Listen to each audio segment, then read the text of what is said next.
Good morning. Oh, that sounds wonderful. I'm Carol Christ. I'm the Chancellor. I know many of you, but for those of you I don't, it's really good to see you here. Thank you so much for attending this academic forum. This is a true representation of everything the Berkeley community stands for: sharing information, collaborating on solutions to some of the world's greatest and most urgent issues. I'm delighted to be here with you today, not only to share in the transfer of multidisciplinary ideas and theories, but also to celebrate the close of the Light the Way campaign. For the last several months, I've traveled from San Francisco Bay to Los Angeles to New York City and now to Hong Kong to be with members of the Berkeley community in celebration of our most successful campaign ever.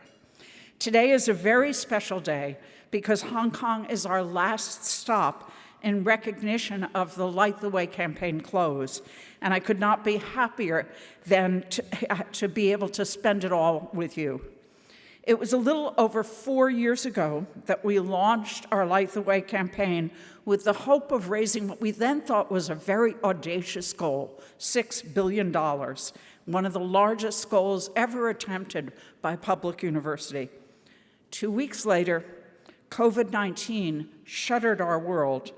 It was an interesting and a difficult time, as a public health crisis, racial unrest, political upheaval, and a faltering economy had an impact on all of our lives and our university.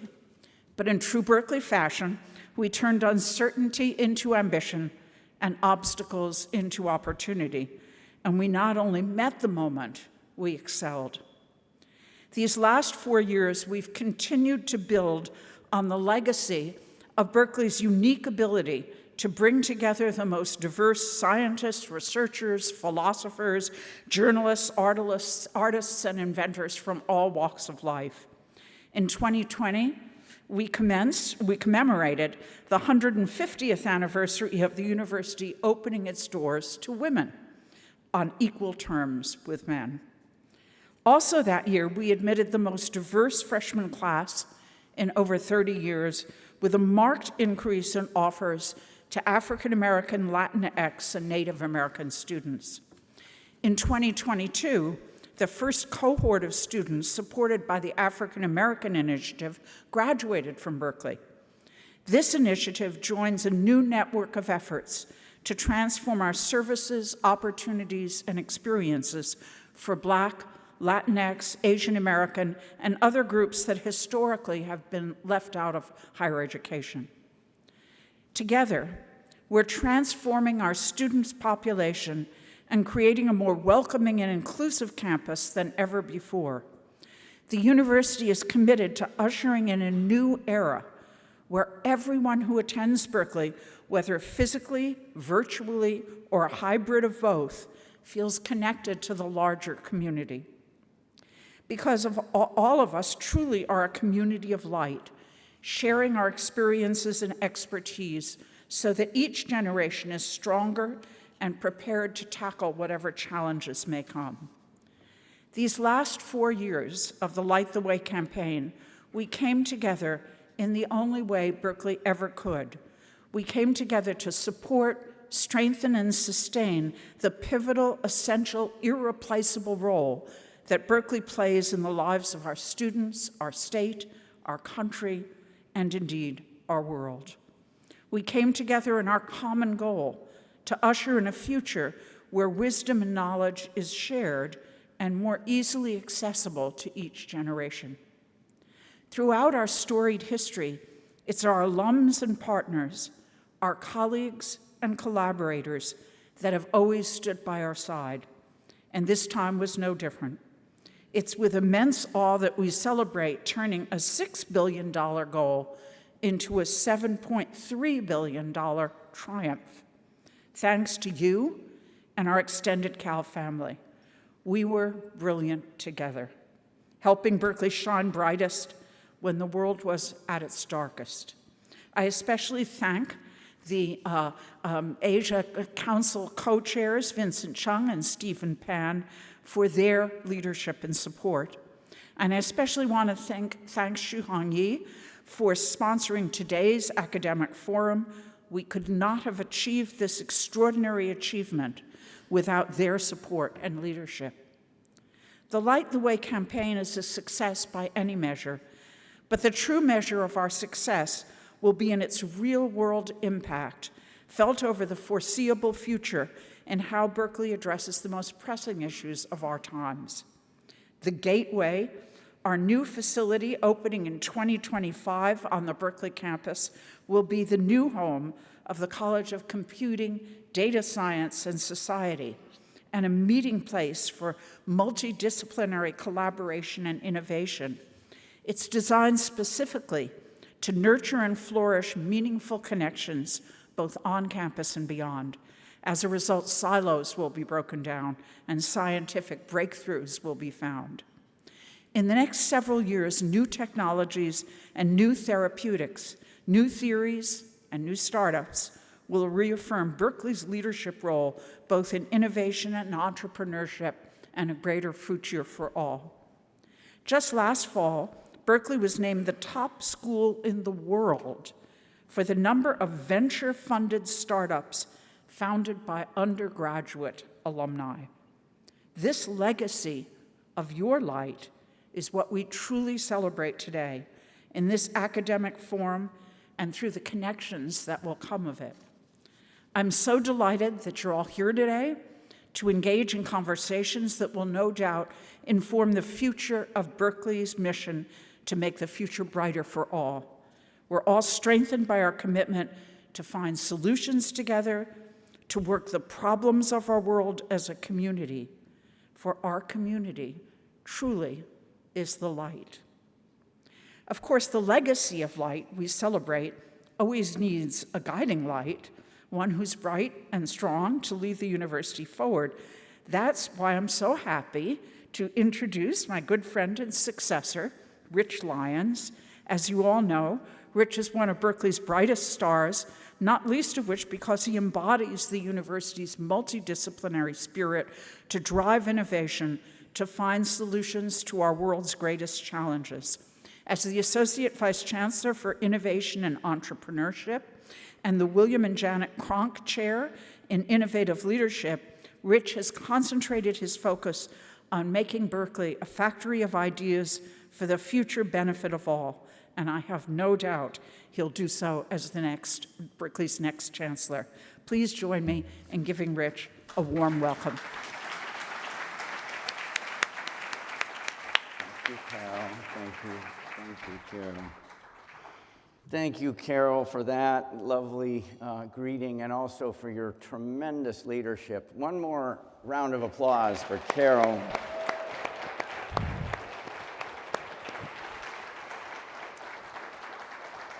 Absolutely extraordinary again and again and again. So we have terrific content all day here today. As you heard, my role over these last 4 or so years, almost 5 now, has been overseeing innovation and entrepreneurship on campus, tech transfer, Skydeck, accelerators, incubators, that sort of thing. And that's what this first panel is really about. But let me just say a couple of very quick things at a personal level to start. So I was an undergraduate at Berkeley. And like so many of you, it completely transformed me. You know, I love this phrase. I think educators are at their best when, you know, we talk about you can't be what you can't see. Part of our job and part of why Berkeley is so great is that it helped so many of us see in ourselves futures there's no way we could see at 17, 18, 19, or really at a lot of early ages. Berkeley was certainly that for me. Neither of my parents had a 4-year college degree, and I'm not sure I knew anybody who had a PhD. And Berkeley, without walking you through the story, I mean, there were sponsors and mentors that helped me kind of think about possibly doing that and then opening the door to me personally. And I'm just so thankful that I had that experience. And I know many of you had a similar experience. It was an awakening in so many different ways, and I'm super thankful for it. When we think about these qualities in us that we share, the critical thinking, this ability to ask, the difficult questions and to really interrogate them, and critical think, collaboration. We understand, having gone to Berkeley, that we're going to do our life's most important work by working through and with others. That's a fundamental psychological transformation. And then when we think about the communication and how we communicate and how we paint a picture for people so that they can see a brighter future. Doesn't mean there aren't challenges, but part of it is about painting a picture. And so these are some of the things that strike me as Berkeley. It taught us all a lot, but it also changed us so fundamentally. It also, last comment on the personal side, it helped us affect the cognitive transition from they do that, other people do that, to I do that.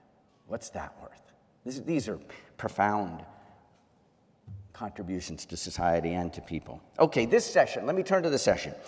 Berkeley Entrepreneurship for Public Good, which will delve into the groundbreaking transitions and entrepreneurial shifts happening at Berkeley. When we think about, just to define terms, innovation, new ideas put into practice. Simple definition, new ideas put into practice. Invention and discovery, wonderful, very, very important, but not the same as innovation, right? Because they are not by themselves put into practice. Entrepreneurship, creating an entity or an enterprise to put something into practice. That's the way I think about it. It doesn't need to be in the private sector. It can be in the public or the civic sector as well, right? So Berkeley's entrepreneurship spans all three sectors, not just the private sector, but of course the private sector is very important here. Berkeley has created an impressive educational ecosystem to inspire innovators, cultivate new and serial entrepreneurs, and enable any student to become a Berkeley changemaker. As we'll hear, students, alums, and faculty alike have found success in the shift from scholar to founder. Not really a shift, not a transformation, but spanning both of those identities and capacities when they're ready, seeing their research and generating greater impact. There isn't a faculty member on the faculty at Berkeley. If you said, do you want your research to have impact? You will get 100% yeses. And that doesn't mean that we need to pull them off the bench or out of their transformational research in order to get that done, right? And that's part of what we're talking about here. How do we get our research and ideas into society faster and bigger? And we're getting a lot better at it. So let me welcome our esteemed panel of speakers. If they would come up, and I will start introducing them. But actually, you can all come up now, and I'll start with Shoikat Chowdhury. He's the inaugural faculty director. He'll be in the seat just next to mine here. The inaugural faculty director of the Management, Entrepreneurship, and Technology, or MET program. That is our flagship dual degree program in engineering and business. It's an undergraduate dual degree program, terrifically successful. He is also the inaugural faculty director of the Entrepreneurship Hub, the Campus Entrepreneurship Hub. It's a startup incubator that aims to make entrepreneurship accessible and easier for everyone across campus. He holds the Grimes MET Chancellor's Chair at the university, with a joint faculty appointment in the Entrepreneurship and Innovation, as well as Management of Organizations groups at the Haas School of Business, along with the Department of Mechanical Engineering in our Department of Engineering. Our second of our panelists is UC Berkeley alumna Melissa Cotterman. She received her doctorate in chemical and biomolecular engineering from UC Berkeley, where she was a National Science Foundation graduate research fellow. She is currently Chief Scientific Officer of Iris Medicine, an early-stage biotech company developing treatments for neurodegenerative disorders. Melissa's research relates to early-stage discovery and preclinical development of genetic medicines for the treatment of both rare and complex diseases. Prior to joining Iris, Melissa co-founded 4D Molecular Therapeutics, 4DMT is the ticker, is the short name that we often use, and served as the vice president of the Discovery and Engineering Department. Through her leadership, 4DMT advanced 5 AAV gene therapy programs involving novel engineered capsids from scientific concept to first-in-human clinical trials. She was also a co-founder and scientific advisor of Ignite Immunotherapy until its acquisition by Pfizer in October 2019. Dave Schaefer, my colleague Dave Schaefer, is the Hubbard Howe Professor of Chemical and Biomolecular Engineering, bioengineering, and also molecular and cell biology, the MCB department at Berkeley. He also serves as the executive director of QB3, our Institute for Quantitative Biology, and director of the Baker Bioingenuity Hub and Baker Labs, BBH being the video that we just saw. So he is the director of that. He has published over 240 papers and advised over 90 doctoral students and postdoctoral fellows. He is an inventor on over 50 patents and developed technologies that are being used in 9 human clinical trials. In addition, he has co-founded 8 companies, including 4DMT, which we mentioned, Ignite Immunotherapies, acquired by Pfizer, and Rewrite, acquired by Intellia. Finally, he has received many recognitions professionally, including the National Academy of Inventors, Andreas Akrivos Professional Progress Award, the American Institute of Chemical Engineers in Pharmaceutical and Bioengineering Award, the American Chemical Society Marvin Johnson Award, and the Biomedical Engineering Society Rita Schaefer Young Investigator Award. And now we will begin our panel discussion with all the panelists. I want to welcome all of you and thank you for being here.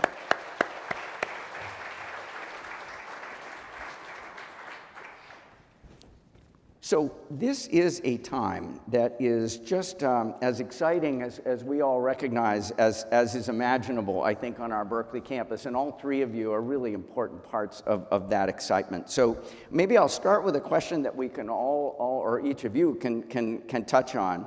I'll start with you, Soikat. What specific aspects of UC Berkeley's culture foster such a vibrant entrepreneurial ecosystem, and how does that culture differentiate Berkeley from other universities? How does it contribute to the public good focus of Berkeley startups? I think that's a great question, a great opening question, Rich, perhaps one that you could also answer, being the author of the Defining Leadership Principles at Haas, which really influenced the culture of Haas and now will on campus as well. But I want to start with, I think, what drew me here on that note, which is really questioning the status quo. I mean, I think if you look at it, Berkeley's been about revolution, and not just in technology, think about the Apples and Intels and the OpenAIs, but also in terms of civil rights movements, right? And I think that that's one of the characteristics. So I think that questioning of conventions, especially ones that we don't agree with, is one. The second one is, you alluded to it, is impact. I mean, that's in the DNA. Anybody who comes and studies or stays to work at UC Berkeley really has a desire to impact society. So I think that's really, really critical. And the third, in my eyes, is what we call scrappiness, which is really the ability to do more with less, though we'd like to have more, but it really leads to some interesting ideas and creativity when you're forced to be able to work with fewer resources in the public domain and work for the public and its goods. Thanks for those answers. Those are terrific examples. Melissa, some thoughts? You know, one of the wonderful things that I love about Berkeley is not only is it an amazing academic institution in engineering, but also data science, computer science, humanities, social sciences. And that interdisciplinary collaboration really extends to the entrepreneurial focus of the university as well. I think we're seeing a lot of that in what you saw in the video with Baker Bioingenuity Hub and with all the great panelists here up on the stage, being able to pull together people from different academic walks of life, different organizations within the campus to make it a really great place is fantastic and one of the big things that I love about the school. Love that. And I'm sure in your field, you know, that kind of interdisciplinarity is almost necessary for going after a lot of these questions, yes, right? Absolutely. None of us can do it alone. Yeah, so thanks for that. Great to have that expertise. How about you, Dave? You've been at Berkeley for a good long time now. Culture. Yes, in about 2 weeks, I'll be celebrating my 25th anniversary at Berkeley, so since 1999. So there's something that's very unique about the culture of this university. I went to that other small university across the bay from Berkeley. Nobody's perfect, right?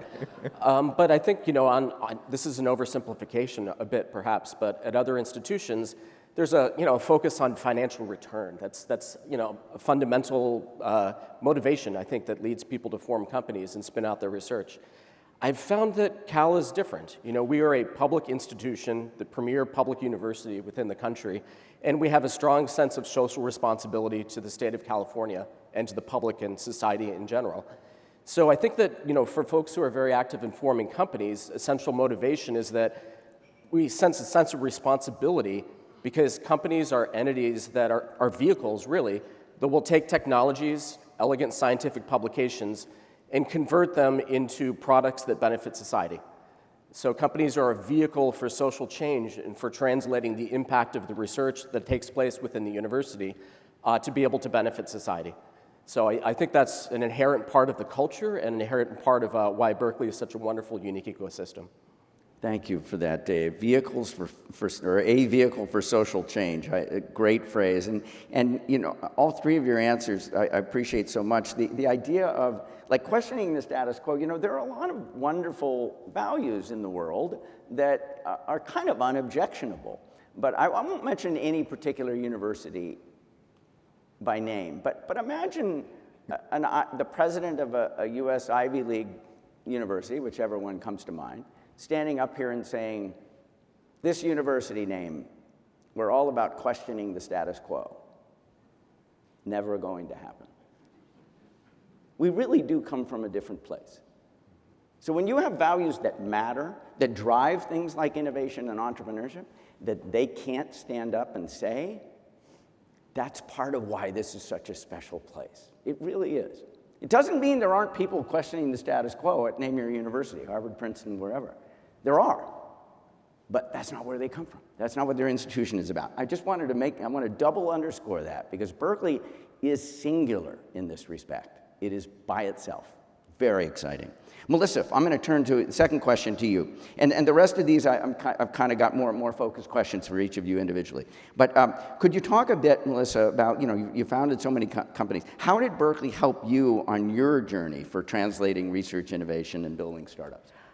I think it would be very simple to say it started at the beginning of my journey with Berkeley. So I had the opportunity to study with world-class faculty. I was a PhD student in Dave Schaefer's lab.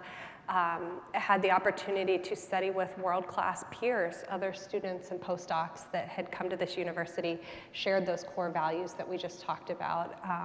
That was really a fantastic opportunity in terms of education. And then being able to be at a university that allowed us to foster that entrepreneurship and spin out 4D molecular therapeutics from the research that Dave and I were doing together was a fantastic opportunity. The QB3 infrastructure has also been amazingly important. So we started 4D molecular therapeutics at what was a QB3 incubator at the time.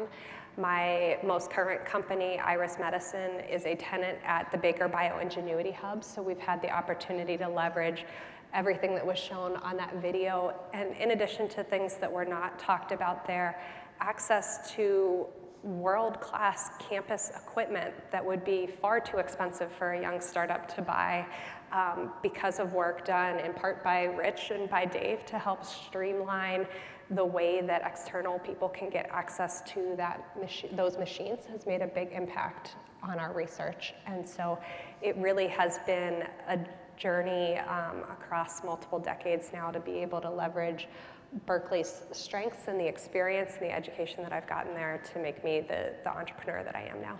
Thanks for that. Thanks for that. And I want to also double underscore, I mentioned earlier in the intro how many doctoral students you have advised. And kind of with all of Professor Schaefer's direct effects, he's produced so many doctoral students that have had so much impact, right? Sometimes we kind of think about our faculty's impact as kind of direct impact, but this sort of indirect second-order impact is enormous, and these ripple effects are great. And so working in labs and getting that done, thank you for that story, Melissa. Dave, you've launched 8 companies while being on Berkeley's faculty. How did you get started as an entrepreneur, and how have opportunities evolved on campus? I got started slowly, in the sense that for the first 20 years that I've been here, I've co-founded 2 companies. In the past 5, it's been 6. And it's really changed because, both because I've learned, I certainly made tons of mistakes along the way, thankfully didn't kill a company in the process. 8 have either been acquired or are growing still. But I learned a ton along the way, and in addition, really benefited from the ecosystem of the university. Every single company I co-founded with a brilliant graduate student or postdoc from my lab. There's a culture of risk-taking and entrepreneurship and adventureness amongst the people who come to Berkeley. And in addition, the bar to, or the challenges associated, the barriers to being able to start companies have gotten lower as time has gone. Rich has done an incredible job in leading a new office on the campus, relatively new, a few years old, as the Chief Innovation and Entrepreneurship Officer. That's really led to a cultural change that has made it beyond acceptable and actually celebrated to be able to start companies.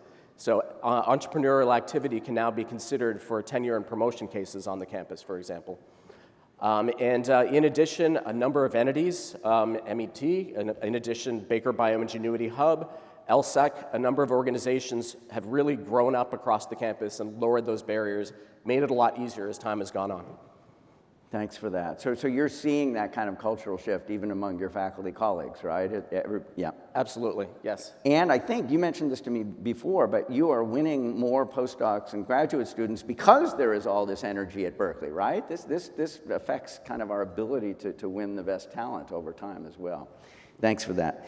Shrikat, what opportunities exist in Berkeley's entrepreneurial ecosystem to create connections with Asia specifically? And I'm sure you've got some examples in mind. I'll let you riff on that. Oh, absolutely. I mean, Asia is so exciting for Berkeley and the world. I mean, if you think about economically, the growth, the innovation, the entrepreneurship that's come from Asia. I mean, think about all the great companies that came from China, the Alibabas, the Tencents of this world, for instance, just to name a few. There are tremendous opportunities. It's an exciting place. Our students come from there, our illustrious alums. We have a strong history of that. And people want to go there in order to pursue job opportunities. There are a number of opportunities that we have to connect with Asia, and we already do. A few weeks ago, I was on this task force. We were trying to actually map out some of the activities around the world that we're doing, and it was remarkable how many folks are doing things here in this region. For instance, in engineering, there are a lot of research partnerships that go on in Singapore. There's actually a formal program with a handful of other universities where there are very large grants to the order of about $50 to $100 million for various collaborative research projects. There's also the Sitarja Center for Engineering, for Entrepreneurship and Technology, where they have cohorts which come in from all over the world and have impact. But not only that, at Berkeley Haas, the School of Business, what we do is we're looking for opportunities to do boot camps around the world. So in Japan, we're going to be doing innovation and entrepreneurship boot camps, both for corporates and for startups, which are going to take place starting that month, but hopefully expand to other regions as well. And then if you look at campus-wide initiatives, you've got Skydeck, which is engaged, right? And they're doing something in Japan and hopefully elsewhere as well. That's the main accelerator on campus. And from smaller program points of view, in the MET program, the dual degree engineering business program, we are launching immersives, where each year the senior class will be going to a different technology cluster in the world, because what's important to emphasize is while Silicon Valley is a really critical driver of the world's innovation and entrepreneurship, it's not the only one. And we want different models of creating companies and innovation and doing all these things to also come to the fore. So these are some of the examples. There's a lot more, not trying to be comprehensive at all, but all the problems we work on are universal, so collaborations are welcome. That's a great answer, really an important part of how we're evolving as well. Like, for example, you mentioned SCET, the Sitarja Center for Entrepreneurship and Technology, and there is an internationally dedicated person on that team, Susan Gasicki. And Skydeck, just to give another concrete example, JETRO, Japan External Trade Organization, sends over 20 companies, startups a year to visit Skydeck, right? So this connection, and there are many, many other examples, right? But it's like having, people want to be in Berkeley. They want to be in the greater Silicon Valley, and Skydeck and other parts of Berkeley are tapping into that and have been very welcoming. So this is a question that I think all three of you could chime in, and I'll let any of you start. How does Berkeley, as a public institution, compete with what are traditionally better resourced private institutions in supporting and launching startups? What makes this work, given the relative resource scarcity at Berkeley? As you saw in the introductory movie, the Baker Bioingenuity Hub has really been sort of the first major large incubator that our campus has been launching. It's the first of several to come, so additional news is going to be coming out as well. There's going to be a Baker Climate Hub that we'll also be directing and launching on the campus within several years. So, there was incredibly generous foundation that made that possible. And so it raises an interesting question. Why are entities whose focus is starting companies the target of philanthropic gifts to the campus? Because these are activities that are inspiring incredibly generous people and bringing support to launch these entities. And I think, and that's been transformational for the campus. The resources that are available as a result have really accelerated the formation of new companies and the translation of technologies. But I think it comes back to the societal good point again, that companies are entities that are trying to create solutions to problems that our society is facing. So the Baker Bioingenuity Hub now is the largest university-owned and operated biotech incubator in the country, in the United States, perhaps in the world. Companies within the incubator are trying to create solutions to Parkinson's disease, to type 1 diabetes, to rare neurodegenerative disorders. And that is a service to society. That's the sole purpose of those companies, to try to create solutions to those societal problems. And that has been very successful. We're very proud of what we've been able to do there. So we're back at it again now, creating the Baker Climate Ingenuity Hub. And this is going to be opening, as was mentioned, in 2028. And it's going to be an incubator even larger than BBH, but entirely focused on trying to find solutions to problems in climate technology or climate change. So we very much look forward to partnering with a variety of entities across the campus. There's going to be an important panel on this topic later this afternoon that I'm looking forward to. But we now have the opportunity, again, with incredible support, to do this again for the other major problem, human health and planetary health. Love it, love it. And the underscoring of philanthropy here. So the capital campaign, $7.3 billion. And when you it's always hard to kind of parse out the components. But one of our priorities on campus, what we call the multidisciplinary theme, was innovation and entrepreneurship. And lots of people worked on that. And when you tally the numbers, it gets close to $1 billion, right? So this is terrifically enabling. And I think for a lot of the reasons you just said, for a lot of our donors, it's like, this is the gift that keeps giving. This is where I want to juice Berkeley, right? I want Berkeley. We're already #1, as has been mentioned. By the way, we've been #1 at producing venture-funded startups since last October. We passed that other great university in the Bay Area last October. I just have to mention that. But the important point is, it's really the momentum on campus. And there's no qualifier there. #1 in the world. So when you start talking about Berkeley's capacity to add value to society, to create long-term societal benefit, that domain, it's not just like Berkeley's one of N universities in the world. It's like Berkeley's singular in this area. It's really extraordinary. So anyways, and it's gathering energy, and I think that's helping. Anything to offer, please? Yeah, I completely agree, and Dave mentioned this in one of his previous answers. Not only is entrepreneurship accepted, it's encouraged at Berkeley. I've had the opportunity to work with other academic co-founders and other academic collaborators at other universities, and I can absolutely say that is not the case everywhere.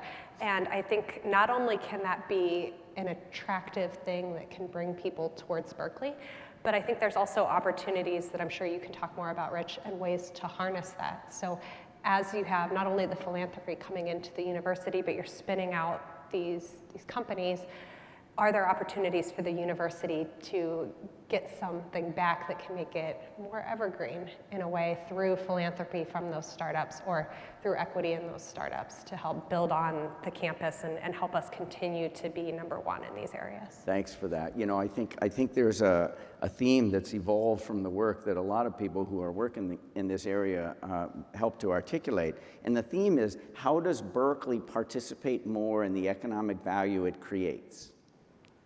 That's kind of a big question. Philanthropy is a piece of that. Return on our IP, our intellectual property portfolio, is a piece of that. But there are all these other pieces that are starting to emerge, and they aren't like third-order pieces. They're like first-order pieces. They're like, that could get very big, very fast. And you talk about comparative advantage. I'm an economist. It's sort of like, Berkeley doesn't just have a comparative advantage in this area. Again, we're like at the top of the stack. I'll give you one example, and then I'll turn to you so I can. So we now have 8 venture capital funds one of them well represented in this room, the Berkeley Frontier Fund. And in each of those 8, these are external venture capital funds, but they have an affiliation agreement with UC Berkeley. And in each of the 8 cases, half of the general partner carry, half of the general partner return is contractually committed back to Berkeley. It's not like, I'll make a gift, I promise. It's like, no, dollar gets paid out to the GP, 50 cents comes to Berkeley. It's like, ooh, that's very interesting. And in fact, the Berkeley Frontier Fund, also the LPs are even contributing. So it's like, wow, that's really interesting. And it's evolving very, very quickly. So I just wanted to flag that. It's not the only new cylinder in Berkeley's financial engine, but it is one of them, the shared carry fund phenomenon. And there are others. Like Berkeley has just launched a venture studio operation. We are starting to create companies on behalf of Berkeley. Companies in which Berkeley retains 10 to 20% of the equity. That's not like 1, 2, or 3% from a licensing negotiation. That's a different order of business. And so those are some of the things that are creating feedback channels back into Berkeley. Anything to add, Chuck? Yeah, just to complement what all of you are saying, sometimes we think of being under or less resources being negative, but actually I think it's incredibly inspiring. When you think about it, you're like, oh, I'm here with a bunch of people who figure out how to do more with a lot less and to have impact. That's a great challenge to have. It leads to ingenuity and creativity in so many ways. On that pitch book list that both you and Carol referenced, right? We're #1 when it comes to the number of venture-backed startups, but we're behind that other university down in the South Bay when it comes to the actual amount of venture capital funding, and by a lot. We're about 40% of where they stand. So of course people try and knock on that. They try and tell me, oh, but you guys don't have that VC funding. So I say, well, have you looked at the market value of these companies? They're about the same. So you tell me who has the better ROI when it comes to the same market cap and at the same time with far less investment. Now, that's not to say that we don't need more resources, and you're alluding to it. I think that we need to get to a point where we can be able to compete on, if you look at the average Nobel-winning lab at Berkeley, for example, and how many staff they have relative to our counterparts, far fewer. Or this entrepreneurship hub that we're trying to build, the counterparts at Harvard or at Penn or at Stanford have like 20 staff, we'll have 2. That's okay, we'll be ingenious and figure some things out, but it would be nice to get some of those resources in, so those $7 billion will be put to very good use to keep us in good stead and allow us to be competitive. Thank you for that, thank you for that. So this question here, I'll stick with you, Shoikat. Berkeley, decentralized, right? It's a decentralized place. I kind of think of it as like federated creativity is kind of the way Berkeley works, but making interdisciplinary work sometimes challenging. How do you work to collaborate, lower barriers, streamline without disturbing kind of the MO of the campus? I think both David and Melissa are also great examples of how we work across campus. What I found very interesting when coming to Berkeley a little over 3 years ago is, yes, like everywhere else, there might be silos, but there's a huge difference. If you approach people, they actually want to work with each other. In other places, they're siloed, and they would like to stay siloed because they fight for credit and so forth. Here, they just don't necessarily always know how to interact with each other, but if you provide that opportunity, they're very keen to engage. And that was so inspiring to see that happen. I mean, look at the kinds of things that we've been able to launch. We've been able to launch these dual degree programs across campus. I mean, engineering and business is one. We've got biology and business with Robinson, for instance.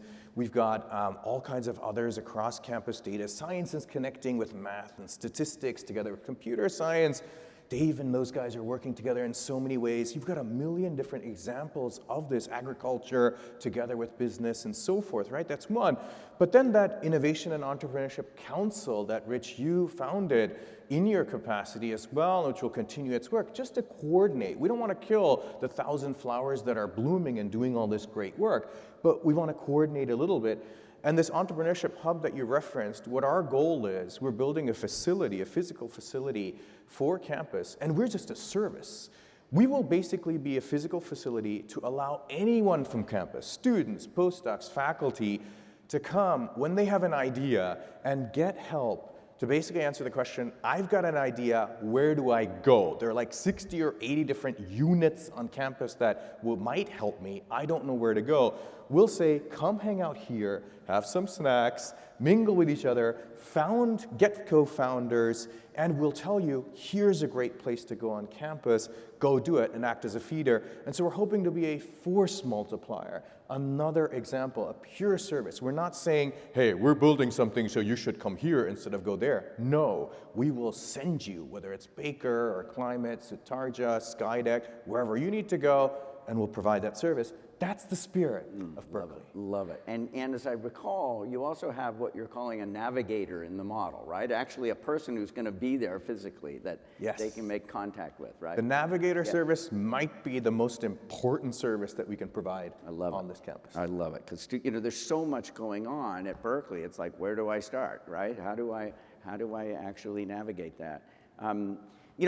Just a very quick thought here. Sometimes when people think about kind of the value of an ecosystem, simple equation here, but the value on the left-hand side of the equation equals the opportunities in that ecosystem times, that's multiplicative is important, times its navigability. If its navigability is low, it's sort of like you're not going to get as much value. I mean, you can keep adding kind of relatively expensive things to the opportunity set. But when are we going to start investing more in the navigability of all that stuff? And so that's one way to think about it here. It's the end. We're going to get a lot better at the end. More opportunities are good, but let's make sure we're getting the end part right. Okay, so David, I'll jump over to you. How does BBH, we've talked a little bit about this, lower the challenge of going from the academy, the university sector, to the private sector? What is the pipeline of programs that make this happen? Yeah.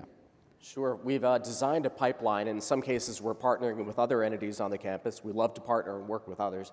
But it's a pipeline of programs where, regardless of what stage you're at, there's a place to hop into the pipeline. If you're a professor that has a great idea but does not yet have the funding to turn that idea into an invention that could be the basis of a company, there's the Baker Fellows Program, which I direct. If you have a great idea that's shovel-ready to turn into a company, but you don't have the knowledge or the network to do so, we have mentoring programs where people can connect with, in many cases, successful Berkeley alums who have been serial entrepreneurs. If a company is interested in being able to get financed, as was mentioned, we have 8 campus-affiliated VC funds, including a fund that invests within companies in the Baker ecosystem that I helped set up last year. So we can get people funding, and they have other connections with other institutional investors that can grow the check size. Once they have a bank account, if you will, they have the capacity to become tenants within the Baker Bioingenuity Hub, and in the future, the Baker Climate Hub. And we have a variety of programs to enable them to network and accelerate to the point where they typically come in small, around an average of 5 people in the company, grow and outgrow us, and then move on. We miss them, certainly, when they move on and become alums, but to us, that's mission accomplished. So the goal really is to have a continuous flow of program where entities or people can move from one to the next continuously and accelerate along the way to the stage that they're a large, successful company. Yeah, really, I think the sort of health bio area, Berkeley's more evolved than any of the other domains. So in some ways, I think you've kind of set a standard in your fields for other areas where we're trying to get even stronger. For example, aeronautics and aerospace is something that's growing a lot, or climate science. Climate is another example, right? We just want to make sure that these opportunities are super navigable for the people that want to go after them. So thanks for all that pioneering work. Melissa, among all universities, Berkeley has the second highest number of startups with women founders. Are you personally getting involved in mentoring of future entrepreneurs on campus, or do you have a sense where research discoveries that will be viable commercially, and how do you judge that?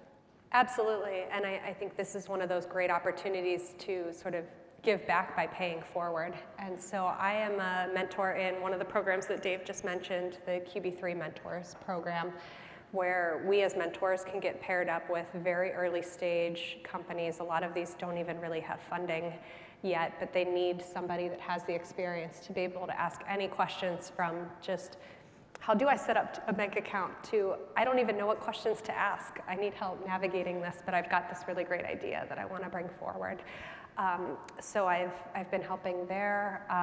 I just joined the mentorship program with the Women in Enterprising Science organization as part of the Integrative Genomics Institute at Berkeley. And then in addition to that, I am currently advising 3 very small companies, 2 of which have female academic co-founders as part of it. So I think this is a really important area. I'm sure everybody's heard and read the research about diversity in the executive teams, in the boardrooms being very important for success of companies, and I'm a big believer in that as well. And so I want to see that area continue to grow and foster these new opportunities for young entrepreneurs. Well, thank you for that. You know, also you mentioned, among the many things you mentioned, that Women in Enterprising Science, sometimes we call it the WISE program, but that was another philanthropically enabled program, right? It was a wonderful gift that came in.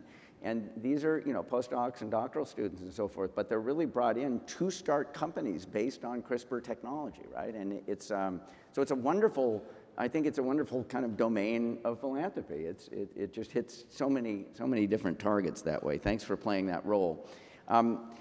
This one's also an all question. We have time for questions, we promise, from the audience, and we'll get to them relatively soon, but we have a little bit more time here. So one more kind of all question.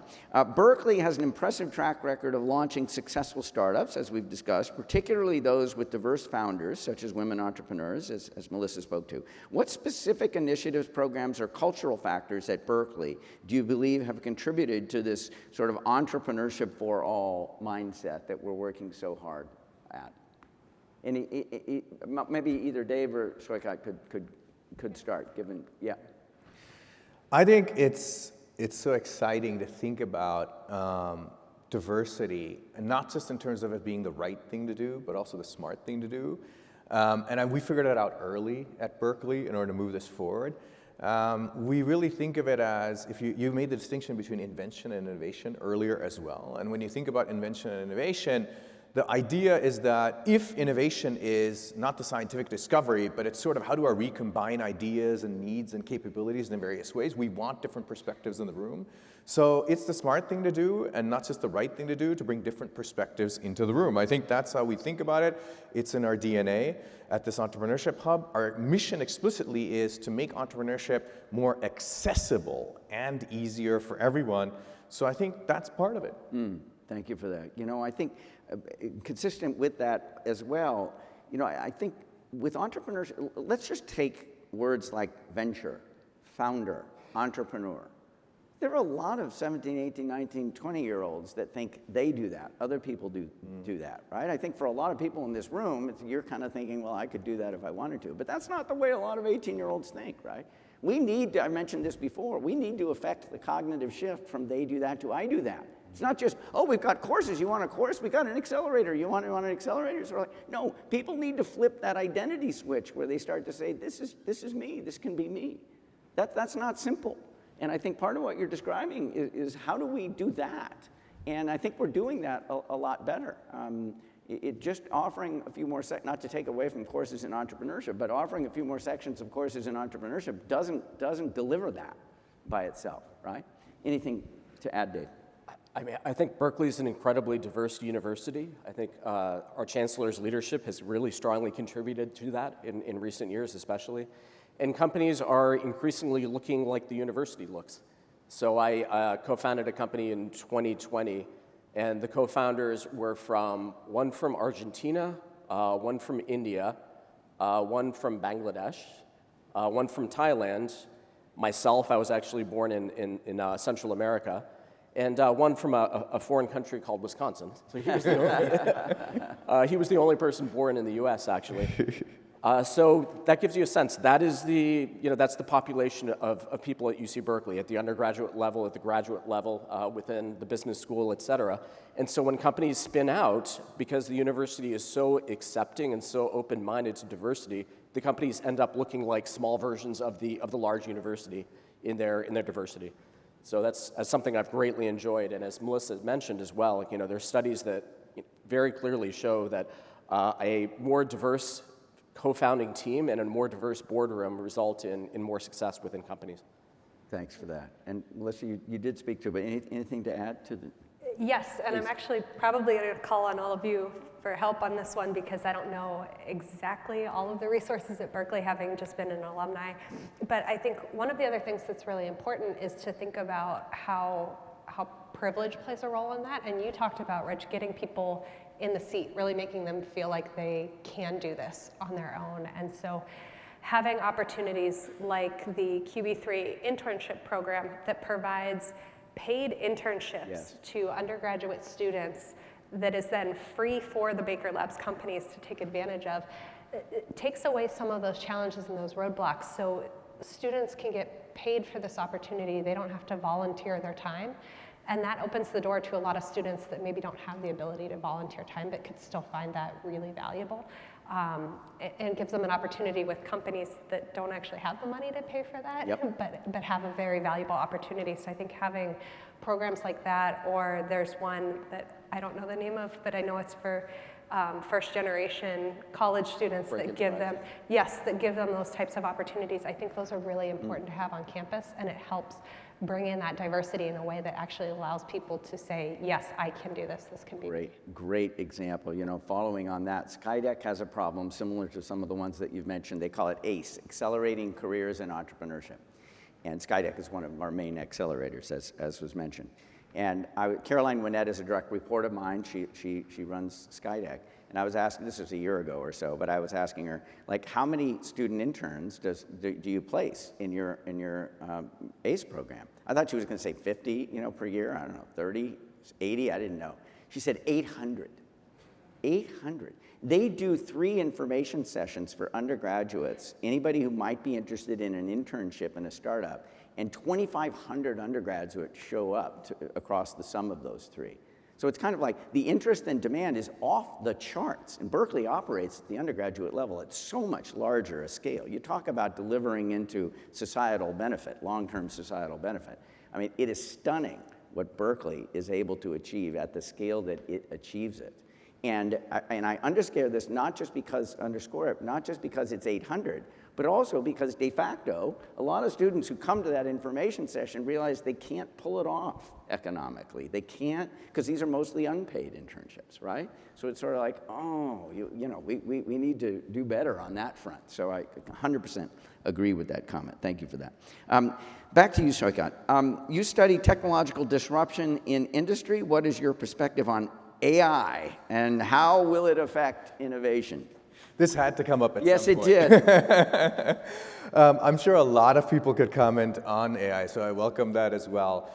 For me, I believe AI is a fundamental general purpose technology that will affect everything, just like, for instance, the internet did.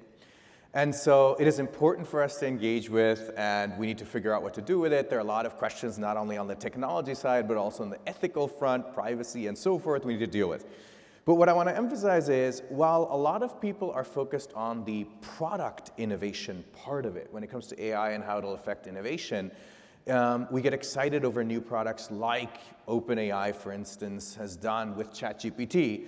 I actually want to emphasize the productivity gains and the innovative benefits we can get from the process innovation piece of it. So for instance, during the pandemic, I had the opportunity to help Pfizer a little bit when they were looking at helping to refine the mRNA-based work that their partner BioNTech had come up with to get the vaccine ready.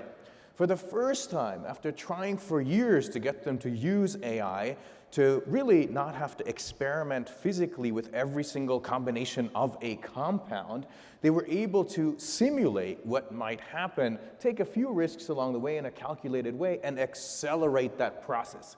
I'm hoping in drug discovery and development, which you guys know a lot more about, which can take a long time, like 10 years, $1 billion with a lot of uncertainty, we can compress that, for instance, right? Yeah. Think about it in terms of understanding human resources, for instance. There's a great tool that I'm working with a British company on in the media industry, which seeks to go through LinkedIn and other sources and social media and really determine what is the actual capability of an individual, not the superficial, I've worked here and there, though that's important, and thereby match with jobs and do a better job of extracting what they're good at, both what they realize and the skills they don't realize. Final example maybe is if you think about what Netflix does, the whole process of creating new content was dramatically changed by them, and it continues to do so, right? And when you think about it, you can either have a director go and come up with all kinds of creative content, which is cool, or you can pay attention to all the data that comes, analyze it, and then figure out, oh, there are a bunch of people that like movies or shows which have ethnic characters and cool locales and some mystery and some romance, and then develop it on that basis, which is totally different and reduces the risk that we have. So these are the kinds of things, actually maybe one more. GE aircraft engines uses various forms of AI in order to predict the aerodynamics, right? With it, what they can do, again, on the process side is, instead of just coming up with better aircraft engines, they can actually come up with more prototypes in a shorter amount of time to be able to get the better outcome. So that's one piece I really want to emphasize. The product innovation is important. It'll undoubtedly do all kinds of things, including replace some jobs like coding and so forth. But we can do much more in terms of productivity gains, be more innovative, and I'm optimistic because there'll be all kinds of new things we can do that we can't do right now, and that will create new opportunities for us. Very helpful distinction, process versus product innovation. Thanks for that. Consistent with that too is something that I heard very recently. I won't mention the company, it's not so important, but it was a negotiation on technology transfer. It was a license that we had issued to a startup. It was CRISPR technology, and there was a big pharma that wanted to become a sub-licensee. And this was a negotiation, but it usually doesn't come up to me unless it's stuck, and this one was stuck. And I was talking to a faculty member, and the faculty member said, take the deal. Because even though the patent has like N years left on it, the economic appropriability of the value of that patent is getting compressed. With protein design, it won't be long before people are able to create new proteins that basically get around that patent. And you want to capture economics now. It's not like you have the patent length in order to appropriate the economic value. I thought, that's kind of a big idea, right? And it was very helpful for me as a non-scientist to hear a scientist talking about, he wasn't using words like appropriating the economics, that's my terminology, but that's basically what he was saying. Thank you for that. Turn to you, Melissa, if we could. Can you describe Berkeley's, some of this you've touched on already, unique support structure for entrepreneurs and how it improves the success of new companies? Yes, absolutely, and I think Dave actually laid it out pretty nicely with the Baker Bioingenuity Hub as an example. But there are now, and especially compared to when I was a first-time entrepreneur over 10 years ago at Berkeley, there are resources available every step of the way, from I have an idea and I don't really know where to start, all the way through being a fully formed company and starting that research. And I think it's been just so incredibly helpful to be able to tap into experienced mentors, or through the Baker Bioingenuity Hub, there are seminars, it feels like every week or every other week, from real estate agents that want to help you graduate to your first big lab space, or lawyers that want to help you understand your intellectual property better. There are so many resources available like this on campus, and I think SciCat, what you're doing to help navigate all of that and bring it under one roof so that it doesn't feel so overwhelming for new founders is very, very important. And again, I think just all of you are to thank that this has gotten so much more navigable over the past decade. And that's part of the Berkeley culture, going back to our very first question, of just having that foresight and also that flexibility to say, if things are broken, let's fix it, and let's find a new way to help accelerate. And I think this is a great time for the university in that way. And I love that example too. And these are volunteers, right? Yes. I mean, that's important. When you talk about alumni engagement, it's sort of like, oh, look at all Berkeley's doing. It's sort of like, no, our alums are making a lot of this possible, not just in philanthropy, but in engaging as mentors, as sponsors, and so forth, as experts. And really, this is a fundamental part of how Berkeley has accelerated so fast, is the alumni engagement. I'll go even further. If somebody said, what is the front porch for the university? And Carol has talked about this very, very productively. Most people, the first thing that comes to mind, and I was an undergrad at Berkeley, like many of you, that's the first thing that comes to mind for me, is athletics. And not to take away from athletics, front porch, living room, whatever metaphor you want to use. I mean, it's kind of the principle for a lot of people. It's the principal engagement device. I think innovation and entrepreneurship is becoming a principal engagement device for alumni. It's like, ooh, that's an interesting concept. Not to replace, to complement athletics, but it's getting that big. The scale is getting that large. It's not like 20 or 30 or 50 or 100 people. It's many, many thousands of people that are saying, that's how I want to tap back into this university. And it's super productive. So we're going to move to, last question for you, Dave, and then we'll move to Q&A. So be ready with a question or two. And I think we have to break right at, is it 10:40? So we've got about 25 minutes left here. Last question before we go to the audience. There's been an increase in interest in innovation from both students and faculty. We touched a bit on this already. What do you think contributed to the changing campus perspective? Thank you. I think it's been a number of factors that have really synergized to change the culture of the campus pretty dramatically. I'll just throw out a few of them. There was this invention called CRISPR, right? Of course, 2012, Jennifer Doudna's landmark invention that really put her efforts on the map worldwide and led to the Nobel Prize. There was Jim Allison, who invented the concept of cancer immunotherapy, and that ended up leading to a very, turns out, profitable patent for UC Berkeley as well. In addition, graduate students came to the campus, and undergrads as well, binge watching Silicon Valley on Netflix. And so there was a sea change in their interests. IPERA became very streamlined. Rich's office was opened up. The Baker ecosystem really began to grow, starting with the Baker Fellows Program that 13 years ago started funding faculty for a period of, well, initially 2 years and then now 3 years. 3 years, $100,000 per year, discretionary funding to be able to advance an idea to the point where it was shovel-ready for a company. So that, I think, raised the prestige of entrepreneurship and translational research across the campus. In the macroeconomics, there was a boom in biotech that started in 2012 and ran on for about a period of 10 years or so. So I think all of these collaborated together, many of them facets that were local and unique to our campus, that led to entrepreneurial activity being viewed as something that was appreciated and celebrated across the campus. And it's been a joy to be part of that. Those are great examples. There's a website, so we sometimes call it I&E, Innovation and Entrepreneurship. But if you go to the website INDE.berkeley.edu, INDE.berkeley.edu, there are a bunch of documents on that website. One of them is the top 100 faculty founders at Berkeley.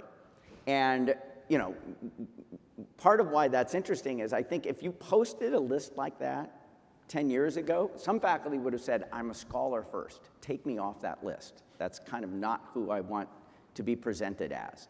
Now faculty are coming and saying, how come I'm not on that list? It sounds like a small point, but I think this culture shift for the faculty, it's sort of like, no, these are still among our very greatest scholars doing the fundamental research, and a bunch of companies and value to society is coming out of their work at the same time. That's an and. It's not an or. That's really an important point, right? All right, questions, and I think we have some mics that we can get you a mic, but who's got a question? We've still got 25 minutes. Please, jump in. I can keep going. I've got a lot of questions here, but I think, okay, so there's a question back here, I believe. Thank you.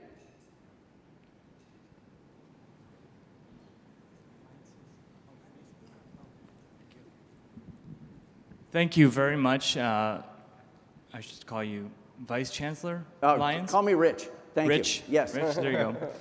It's very inspirational to hear you talk about the role that entrepreneurship and or maybe private-public cooperation, you didn't say that, but that's how we think about it out in Hong Kong, would work, in particular to not only build the reputation and extend the reach of Berkeley and what is being done on campus, but also to do far greater. So we had the benefit of hearing Professor Sheckman talk about the wonderful work he's doing around Parkinson's, And that was very inspirational. I'm wondering, that model for globally collaborative research, it's not easy, but Berkeley stands really well positioned, I would say, to lead the way to do that kind of model across not only research, but possibly entrepreneurship, and particularly into this region of the world, where every other dimension is seeing a frost between China and the West. I would say across certain aspects of academia and entrepreneurship. I mean, it's a really, really big topic, but I wonder if you guys have thought about that and what could be done materially to advance that. Yeah, thanks for that. Well, I'll start. I'd love to hear others' thoughts on it, because you're in many ways more in the arena than I am. But at kind of a macro level at the university, we're open source people, right? This university is great in part because it's open and connective, and our natural instinct is to collaborate across any boundary where it makes sense. We don't live in a world where we can collaborate across any boundary that we want to in any topic. We all understand that. But that's where we come from, right? And we need to protect that, right? So I had a faculty member that said to me the other day, we need to manage our risk management. And I think what he's saying basically is, I mean, if we start to get really timid and we don't engage in some of the value that we can create, I mean, we can't do silly things, but there's still so much room for that kind of international collaboration. So that's kind of the gestalt point. I mean, we all understand there are operational elements of this that we just have to abide by, and we will. But that we do not just a grave disservice, but damage by overreacting in an effort to make sure that we're just as squeaky clean as we possibly could be. I mean, there are dangers on that side, of course, as well. Anything? I'll just mention that this has been a wonderful trip. I was told by a colleague over dinner a couple days ago that there are between 2,000 and 3,000 Berkeley alums in Hong Kong, which is amazing that the university has had such a reach and such an impact on the lives of people across the globe. You know, speaking for something that I've really enjoyed being a part of, we've been setting up incubators to accelerate the starting, the founding, and the growth of companies, focused obviously within the Bay Area initially. That's where Berkeley, of course, is located. Somebody brought up an interesting idea last night where we've learned a lot. We're doing this really well. It's working extremely well. And somebody brought up the idea, why not do that again in Asia? So that's I thought that's interesting. You know, that's a conversation I would love to engage in a bit more, because that could be, that kind of entrepreneurial spirit of being able to take something that's worked close to home and then begin to replicate it elsewhere, to be able to tie it together across the globe. Entrepreneurial efforts in Berkeley alums is something that is intriguing to me. Yeah. We do have a Skydeck Europe. We need a Skydeck Asia. It's in Milan, the Milan Innovation District. But so I think we're thinking in many ways more globally than we used to. Certainly in the innovation and entrepreneurship space. At the same time, I'm an international economist. Sort of the concept of globalization is under threat, but we have to get to the other side of that, right? We really do. Thank you. Other questions? Who else has a hand up? Needs a mic. You got one over there? Great. Thank you very much. Yeah, I think there are a couple that are over there. I don't know who will get the mic first. Thanks.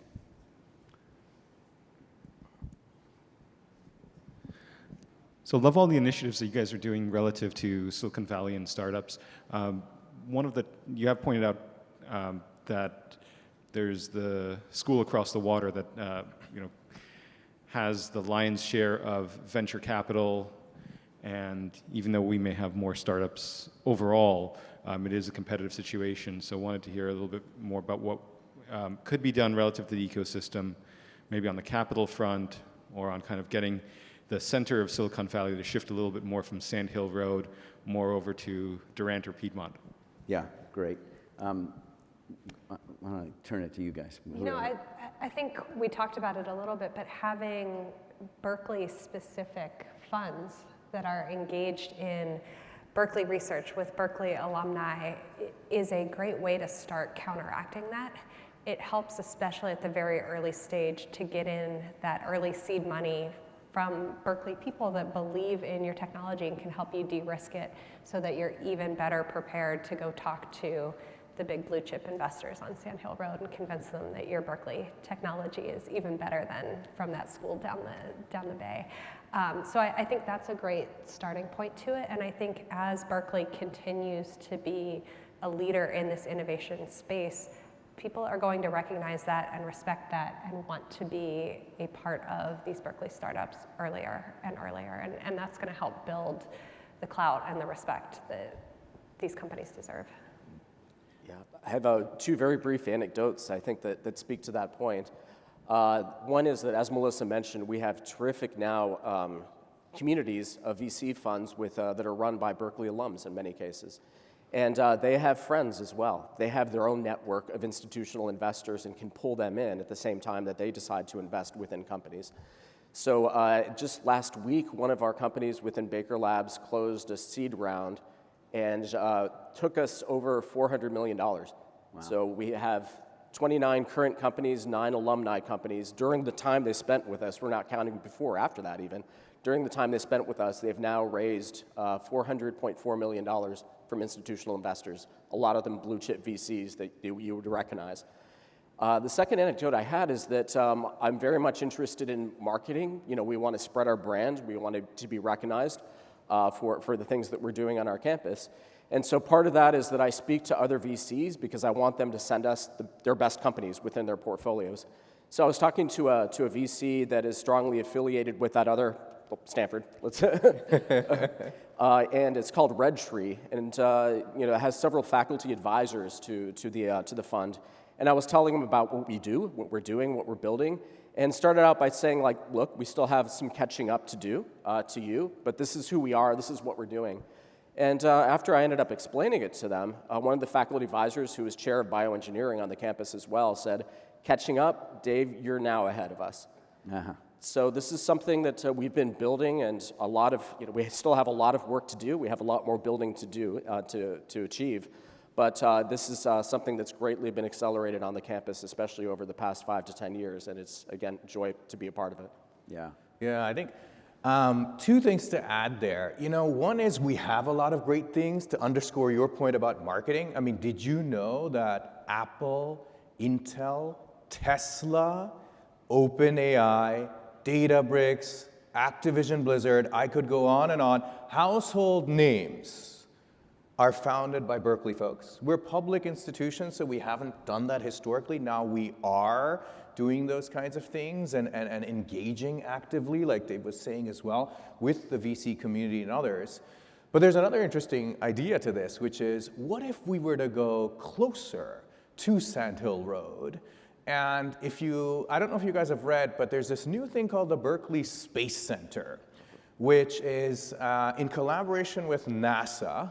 There's a new aerospace, we'll focus on aerospace for the minute, aerospace hub, 36 acres in Mountain View, where NASA Ames is located. You've probably seen that Moffett Field hangar at some point in time when you were down there. Yes, we're building a facility, I'm being careful with my language, on 36 acres. Now, aerospace is where we're beginning. I'll just say that boldly. It's called the Berkeley Space Center, as I said. Why? Because aviation is something which is very important. Think about boom, supersonic aircraft, right? Joby, air taxis, but also on the space side with things like SpaceX and Blue Origin. But you don't need 36 acres just for aerospace. So there's a much bigger document which has all kinds of interesting ideas about what we could do with 36 acres in Mountain View, in the backyard of another university. And just to make it complete, imagine a major central campus in Berkeley, air taxis transporting you to this other facility, what that could be doing to us and the connections we can form. So that's something that I wanted to share. You'll hear more about it over the next few years, but we are doing all kinds of things. Super exciting. Thanks for that question. It's a very important question. Just three points to add to it very quickly, I promise. One is that Carol Christ, our chancellor, has done a great job at I think the relationship between the city of Berkeley and the University of Berkeley is as strong as I can ever remember it.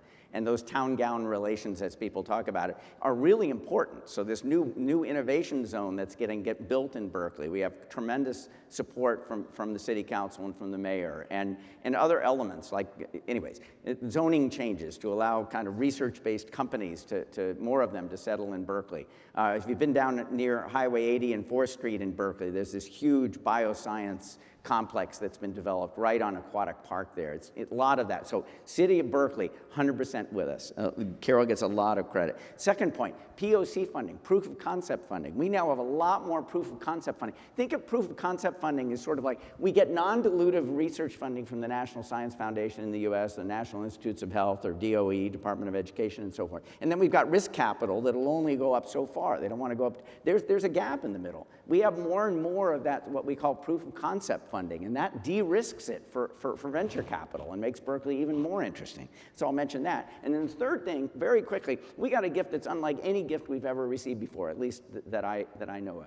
It's $1 million gift that came in about a year ago, solely to tell Berkeley's story more powerfully externally around innovation and entrepreneurship. Like, what a cool gift. Because part of it is we've been timid in telling our story, and we're not going to be timid anymore, for crying out loud, right? So that's part of making sure that people kind of understand. I mean, we still tell people, like, Berkeley's #1 at creating venture-funded startups, and their jaws drop. People don't know that. That's on us. It's like, no, we took out a full-page ad in The Economist in December. You may have seen it. It was right on the flip side of the table of contents. And the whole page said Berkeley's #1 in the world at generating venture-funded startups. We've never done something like that. So we're kind of in the game in a way that we haven't been as much in the past. We have time for a few more questions, please. I don't know where the next microphone or a question is. Pop your hand up. Be bold. Be bold. Here's one over here, please. Thank you. Come. Thank you.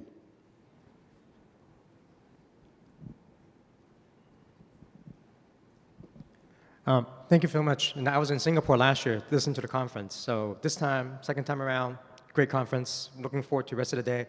I love about the whole entrepreneur, getting a lot of diversity, students in. But one of the things I think, with public universities, especially in Berkeley, with a limited campus in terms of like how many people we're going to accept, and now you are, in your next job, you have a big responsibility for kind of expanding the Berkeley brand and hopefully more enrollment. What's kind of plan to kind of encourage or actually expand the school and get more student enrollment into this kind of great entrepreneurship program? Even more diversity, even more local talent. How do you go about doing that? Yeah. Well, I mean, it's a big question and it's a hard question. There are a lot of people that want Berkeley to educate even more people. Just to clarify, if you thought about the Ivy League institutions in the U.S., Berkeley is, as I've mentioned before, educating 4 and in some cases 5 times as many undergraduates, right? So if somebody says our goal is to maximally contribute societal benefit, it's like, well, if it really were your goal, you'd be educating 4 or 5 times as many students, some of these private schools. And the private schools are under a lot more pressure than they used to be for exactly that scale problem. They have a scale problem in society's eyes. All of that said, Berkeley has expanded a lot under Carol's leadership and chancellors ahead. So we're now up to 34,000 undergraduates, something like that, and graduate students is getting close to 15,000, maybe just a little bit less. So there's been an awful lot of growth. One of the things we're under pressure to do is to educate more Californians, right? So the regents in the California state legislature, they're still very important for how the university works. One thing that people didn't realize, if you go back, I think this statistic was 10 years back. I don't remember the exact number, but we were educating, or we had 20,000 students, California students, 10 years ago, and we now have 25,000. So a lot of people sort of feel like we're educating fewer Californians, and it's not true. And that's an important message for our legislature to hear. Anyways, I haven't really answered your question. I think the quick answer is, how do we at scale, I think, sort of deliver even more education with the kind of the physical constraints and some of these other issues? And for those of you that are following like Data 8, the Data Sciences 8 course, or the new ways that we're delivering computer science at scale in really high-touch ways, so it's not just like MOOC. Yeah, we're going to launch a bunch of MOOCs. So I think we're getting better at delivering really high-value curriculum at larger scales. And I think we're going to have to keep doing that. I mean, higher ed has a cost problem, and we're going to have to do more of that. But, you know, with the physical, so there's the Richmond Field Station, there's, you know, are we going to be educating students at Moffett Field? This is one of the questions we're talking about, right? And so, you know, some universities, MIU in the US, has sort of built a, you know, a global set of campuses. Personally, I don't see that as the right answer, but, you know, if we can educate students in the Richmond Field Station or at Moffett Field or in various international locations without a lot of physical infrastructure investment, I think that, you know, I can see, if we're looking out 20 years from now, I can see a lot of that developing, yeah. Rich, I think just to add to what you were saying on the online component, right? I mean, we have such high quality content, just like you were saying. I mean, we have master's degrees now. Engineering is launching a new master's program, which is purely online. At Haas, we've got one, which is a flex program, completely online, and with some, you know, some presence in person, depending on flexibility and some options that you have. And I do think that's the way to actually reach out, given physical constraints. And like you're saying, phase one was all about the MOOCs, these massive open online courses, not much interaction. But phase two, phase three, and here's where we learned from the pandemic, has been about high quality, degree granting type of offerings, which have been received really well by the market. Yeah, they have. I mean, and he's not just saying that. So this Flex program at Haas is a good example. There are multiple programs at Berkeley. But Haas has a part-time MBA program, fully employed MBA program. And it's usually number one in the country, it's sometimes number two, but it's right at the top of the stack. And Haas did not launch you don't have to do it 100% online, but it's doable 100% online. And you could imagine, oh, that's kind of dangerous, you know, top 10 business school launching an online degree. But what they did is they actually created cohorts within their number one ranked part-time MBA program. They did not shunt it to the side. They said, we're going to invest a ton, do full high quality stuff, and they delivered it to a tremendous success. And so, you know, I think that most of us hear online education and we think, God, this is Berkeley, what are you doing? It's like sample before you conclude that we can't do that well. Now, it takes a lot of investment. It's not easy, but we're starting to get very, very good at it. So I think that's going to be part of it, you know, but only part, yeah. So we have 6 minutes left. I'm sure there's another question or two. Who's got one? I think we've got another one in the back corner there. Thank you. I didn't want to hog the microphone, but, well, why not in this case? So on the back of what you were just saying, what do you think education is going to look like in 7, 10 years? How is Berkeley going to be able to have a massive global reach through online education that has a hybrid where people do a year in Seoul, doesn't matter where, come to Berkeley, and therefore extend the full reach of Berkeley? Do you think that's where things might go, or do you have another vision in mind? Thanks. Well, you know, others may have a view on this, but I think this is my question, so I'll take the question. You know, it's a time of great experimentation, right? I think for a lot of people, we saw the MOOCs and said, you guys are going to get blown away, you're going to get disrupted, you're not seeing what's coming, you're done. You know, not that extreme. But we heard a lot of that 10 or 15 years ago, right? And that did not happen, right? So it's important to not get caught up in the hype. That said, you know, hearing from the current students in this Haas Flex program blew me away. They were saying, I couldn't even get an MBA if we didn't have this kind of structure. And you know, talking about the accessibility of it, it's not just is it as good or not as good as, we can reach more people. You know, OpenAI has a product now. I don't think it's been released publicly, but we've all read about it in the newspaper. And it can take, a 30-second sample of my voice and take something written and communicate it in my voice in any language. Okay, so that's coming. That's basically here. So now when you think about having one, look, Berkeley is one of society's most valuable assets. Agree, disagree, exam question, it is. It is. And so now we can think about, to what use shall we put it? This is an incredibly important stewardship question for all of us, and obviously for me too. And so when you have that big a brand and that big a responsibility, I think inevitably we have to go in the direction that you're describing. So part of what the way I think about, look, Berkeley's one of the world's great research universities. There's no question about that.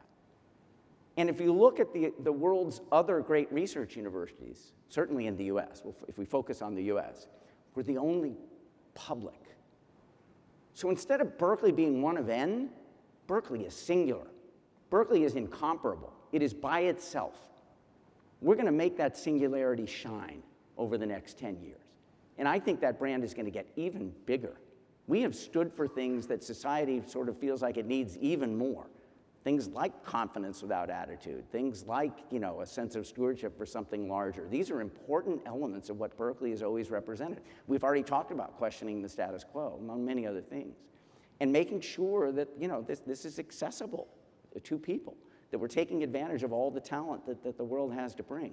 So anyways, I actually am looking out 10 years or 20, and I'm thinking Berkeley has even more headroom. Can we paint a picture of Berkeley in 10 years that is in everybody's mind, not just, inside the Beltway? In everybody's mind, it's like Berkeley stands alone. I actually think that's an aspiration that's quite achievable over the next 10 years. And boy, that will bring talent in our door.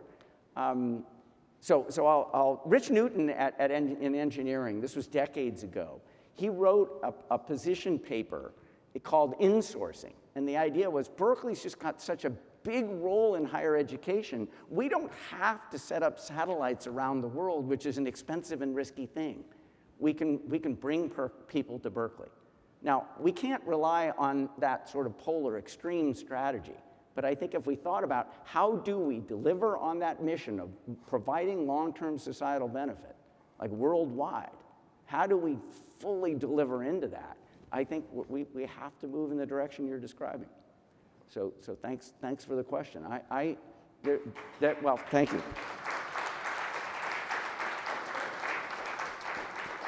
So I think we have a minute left. It would have to be a quick question. Does somebody have a quick question? I think we. Okay. Did we get a quick question? I don't think we did. I think we should probably. Oh, we have one up here. We'll take it real fast.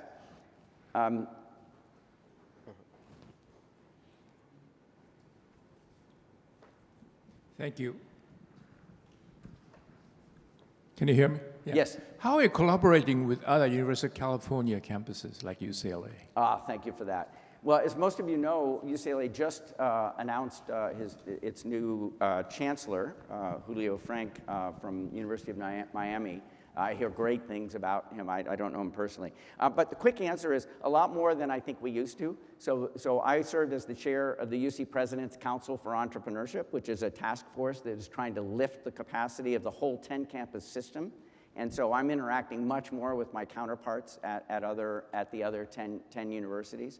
And there's always been a lot of interactivity, but especially in the area of innovation and entrepreneurship, I think the 10 campuses are working together better than they were a couple of years ago, and the trajectory is very, very clear. So I think we have to conclude here.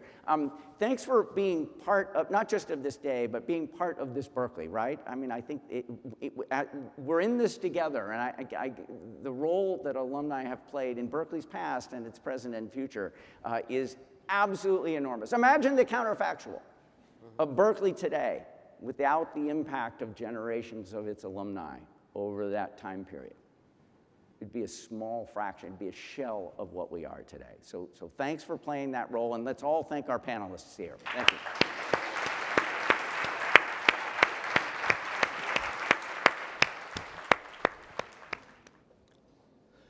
Good morning. That was a very exciting first panel, wasn't it? My name is Stephen Look, and I'll be moderating our second panel today. I received my PhD in economics from UC Berkeley and currently serve as the managing director at the Mondesjon Hong Kong Limited. I'm super excited to be here today to present to you our distinguished panelists and dive into the fascinating topic of voter behavior in the upcoming 2024 US presidential elections. Our second panel, Hearts, Minds, and Ballots, Voter Behavior in the 2024 US presidential elections, promises to be a lively and insightful exploration of the current state of American elections and the impact they will have throughout the entire world. In the time of heightened political polarization in the United States, understanding the factors that shape voter preferences and drive electoral outcomes has never been more crucial. Our highly esteemed panelists bring a wealth of expertise and diverse perspectives to this discussion. And elections with far-reaching consequences, not just for the American people, but for the global economy and international relations as well. Our panelists will delve into the complex interplay of emotions, informations, and societal trends that influence voter decision-making, exploring the role of media and campaign messaging in shaping public opinion, and the impact of economic conditions and policy platforms on voter choices. Ultimately, the outcome of these elections will have profound implications for trade, investment, and geopolitical stability, making the insights that our panelists will offer today truly invaluable for citizens from around the world. And now, please join me to extend a warm welcome to our esteemed panel of speakers.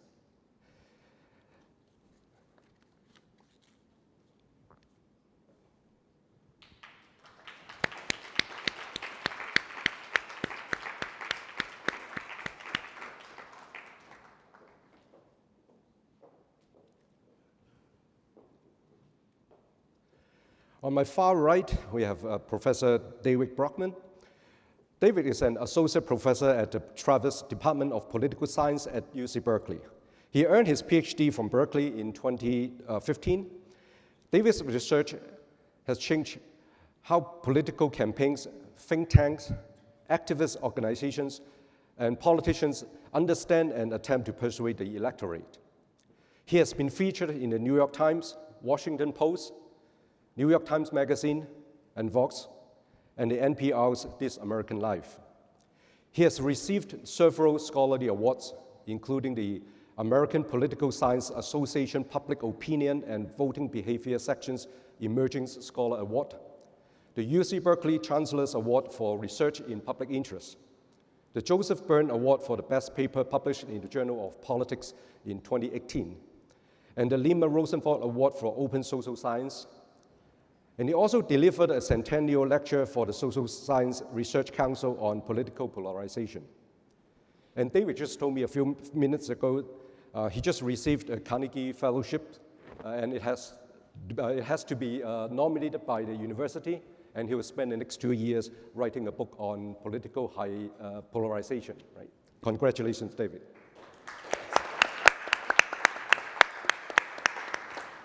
Our second panelist, in the middle, we have Ann Keller. Ann is an associate professor of health politics and policy at UC Berkeley School of Public Health. Her research projects focus on exploring the nature and the use of scientific and technical expertise in public decision-making. She studies the politics of science and expertise in public policies, focusing on environmental, health, and technological innovations. Her recent publications focus on how politics shapes aspects of the implementations of the Affordable Care Act. She's currently the principal investigator of a grant funded by the National Science Foundation's Science of Science and Innovation Policy, studying public sector responses to CRISPR-Cas9 and automated vehicle innovations. She's also researching the effect of hyperpolarization on executive branch agencies' capacity and studies the management challenges involved in responding to infectious disease outbreak. Our third panelist on my right is Iris Moss. She's a professor of psychology and director of the Institute for Social and Personality Research, IPSR, at UC Berkeley. Her research examines emotions and emotion regulation, with an emphasis on the link with psychological health and social functioning. And her work has been funded by the National Institute of Health and the National Science Foundation. For her teaching and research, she has received multiple awards, including the American Psychological Association's Distinguished Scientific Award for an early career contributions and the Society for Personality and Social Psychology's Dinah Award. And now, let's begin our discussion.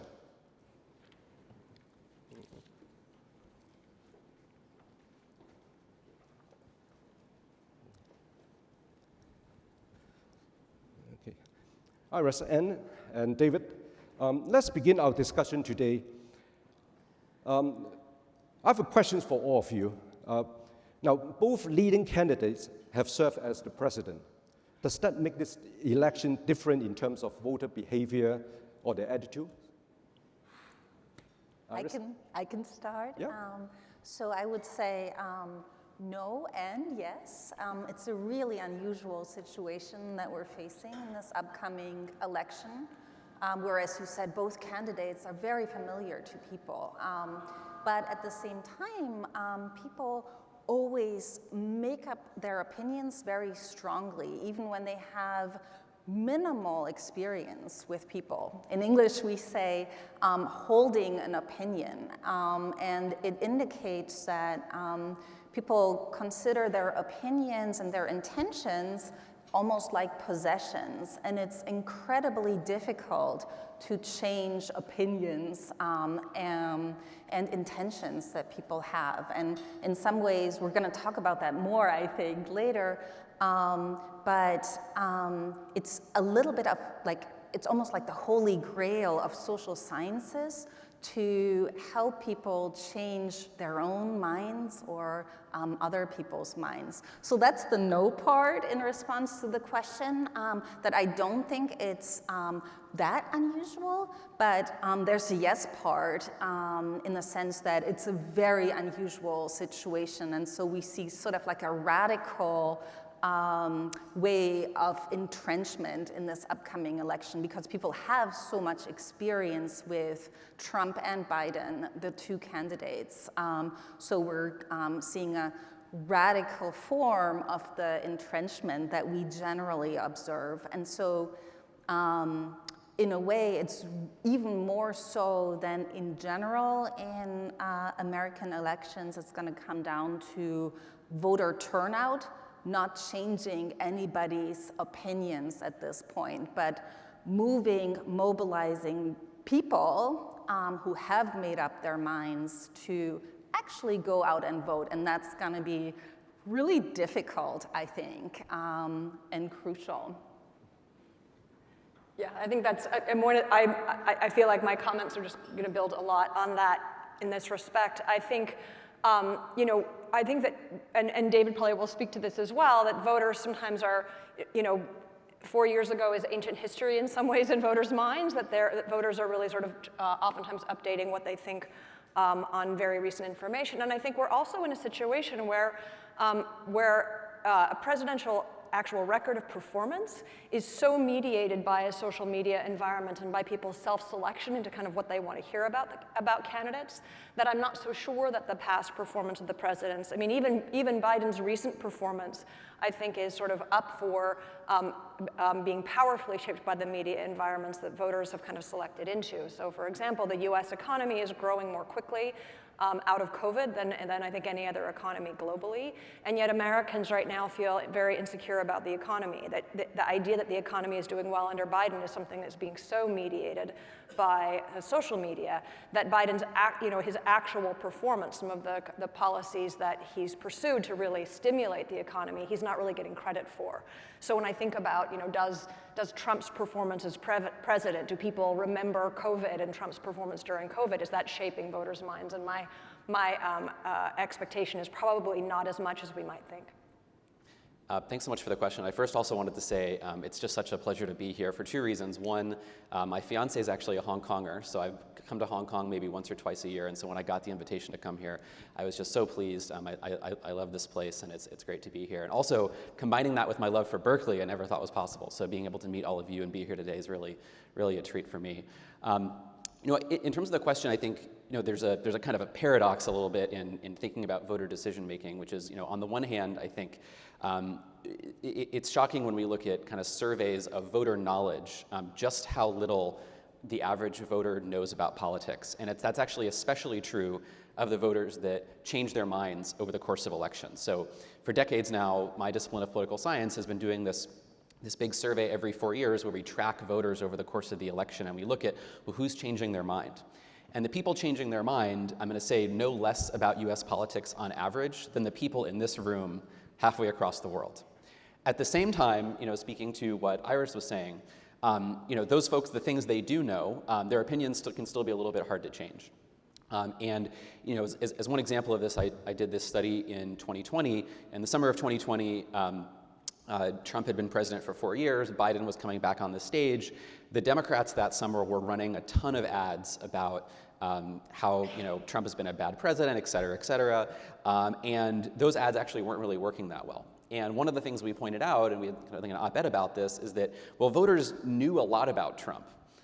They didn't really know that much about Biden. He had been vice president 4 years ago. They didn't really know, and the Republicans had been doing all the ads about Biden, and the Democrats actually weren't really running any pro-Biden ads. And so we did some experiments showing that just talking more about Trump because people know so much about him wasn't really going to do very much, and Biden was this much more undefined quantity, and so both pro and anti-Biden ads were much more effective. Now, to your question, this year, people know a lot about both these candidates. I think that's going to make persuasion really hard, and that's part of what makes this situations unprecedented. So much of persuasion is teaching people what they don't know before.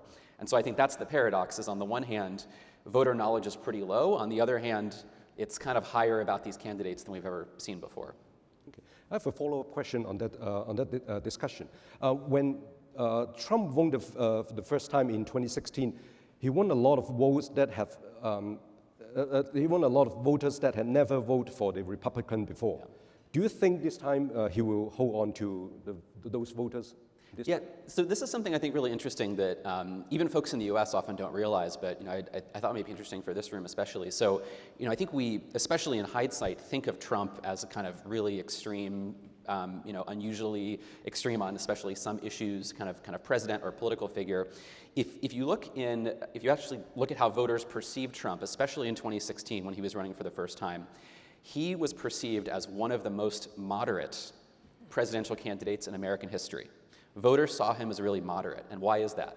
Well, if you then dial back even more, for those of election aficionados, over the course of the 2000s and 2010s, the Republicans had really been moving kind of to the right on a lot of issues, especially around Social Security and Medicare, entitlement reform, trying to cut Social Security benefits, make Medicare more sustainable by reducing the growth of spending in Medicare.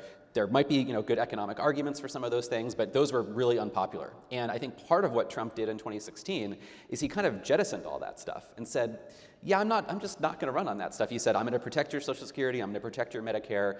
On the other hand, of course, he then really emphasized these kind of conservative positions on immigration. And for a lot of American voters, that's kind of what they were waiting for. They said, yeah, I want the candidate that's not going to cut my Social Security and Medicare, but immigrants, I don't know that I feel so great about them. So a lot of voters actually saw that as pretty moderate. Now, then I think when he governed, if you look at Trump's popularity over the course of his term, the low point, actually, it wasn't any of these many scandals we've heard about. The lowest point by far was actually right after, in the first year or two of his presidency, they passed through Congress the corporate tax cuts, as well as tried to repeal Obamacare. And so I really think kind of just the policy piece of Trump running as a moderate and then actually kind of on economic issues kind of moving to the right is a kind of a little bit of an untold story about kind of how his perception has changed in the American mind and how people perceive him. Now, I think the question, as some of you have raised, is are people going to remember all that, or are they going to remember the kind of 2016 version of Trump that ran as a moderate? And I think that's yet to be seen. Wonderful. Thanks for the insight. My next question is for Iris. what are the emotional factors that will influence whether people will get to the voter polls or how will they vote? Yeah, so I love that question. The first thing I want to say is to affirm the premise of that question. What are the emotional factors? Because fundamentally and really powerfully, emotions always play a very important role in shaping how people think and how they behave. As I mentioned, in this particular situation, the upcoming vote, getting turnout going, mobilizing people is especially crucial. And emotions couldn't play a more important role than here. Emotions, the English word, comes from the Latin root movere, which means to move us. And so that really captures what emotions do. Those are the things that get us going, that powerfully shape our opinions and what we actually end up doing. So just as one example, in my research, we looked at Hillary Clinton voters in 2016, and we asked them, we showed them some video clips of Donald Trump and various different things that he had done, and we asked them how much emotions they felt. And we focused on negative emotions. You could call them the big three of anxiety, anger, and sadness. And you can imagine the Hillary Clinton voters felt quite a bit of those negative emotions. But there was also a range with some Clinton voters being more moderate and some feeling higher levels of those negative emotions. And then what we did is we asked people also to tell us, well, did you actually go out and do something that was aligned with your values? Did you go out and vote? Did you talk to people? And what we found was really interesting, because the more negative emotions those voters felt, that's not good, right? Feels bad in the moment, but also the more likely they had actually been to go out and do something. So that illustrates how emotions are absolutely crucial in understanding what people actually do, what mobilizes them to do things. And I want to add one kind of twist to that I find particularly interesting when it comes to the human mind. And that's that while emotions play a really powerful force in our lives generally, people tend to be pretty blind to those effects. They hugely underestimate how much emotion actually shape our thought and our behaviors. And we could call that the dog wagging the tail effect. The emotional dog wags the emotional tail wags the rational dog, meaning that people tend to think my opinions and my behaviors are driven by careful, logical analysis, and I've come to the conclusion to vote this or that way. But in reality, emotions play a much bigger role in shaping what we think and do than we're generally aware of. So that's the emotional tail wagging the rational dog effect. Right. Let me turn over to you, Anne. Can you tell us how major interest groups in the United States view the two candidates? Yeah, and this is a perfect segue to build off of what Iris is saying, off of emotion. Interest groups are not very emotional in how they engage. They're much more, I think, motivated by kind of financial interests and sort of policy goals. And I think the way that the big categories of interest groups see these two candidates in many ways is just what you would imagine.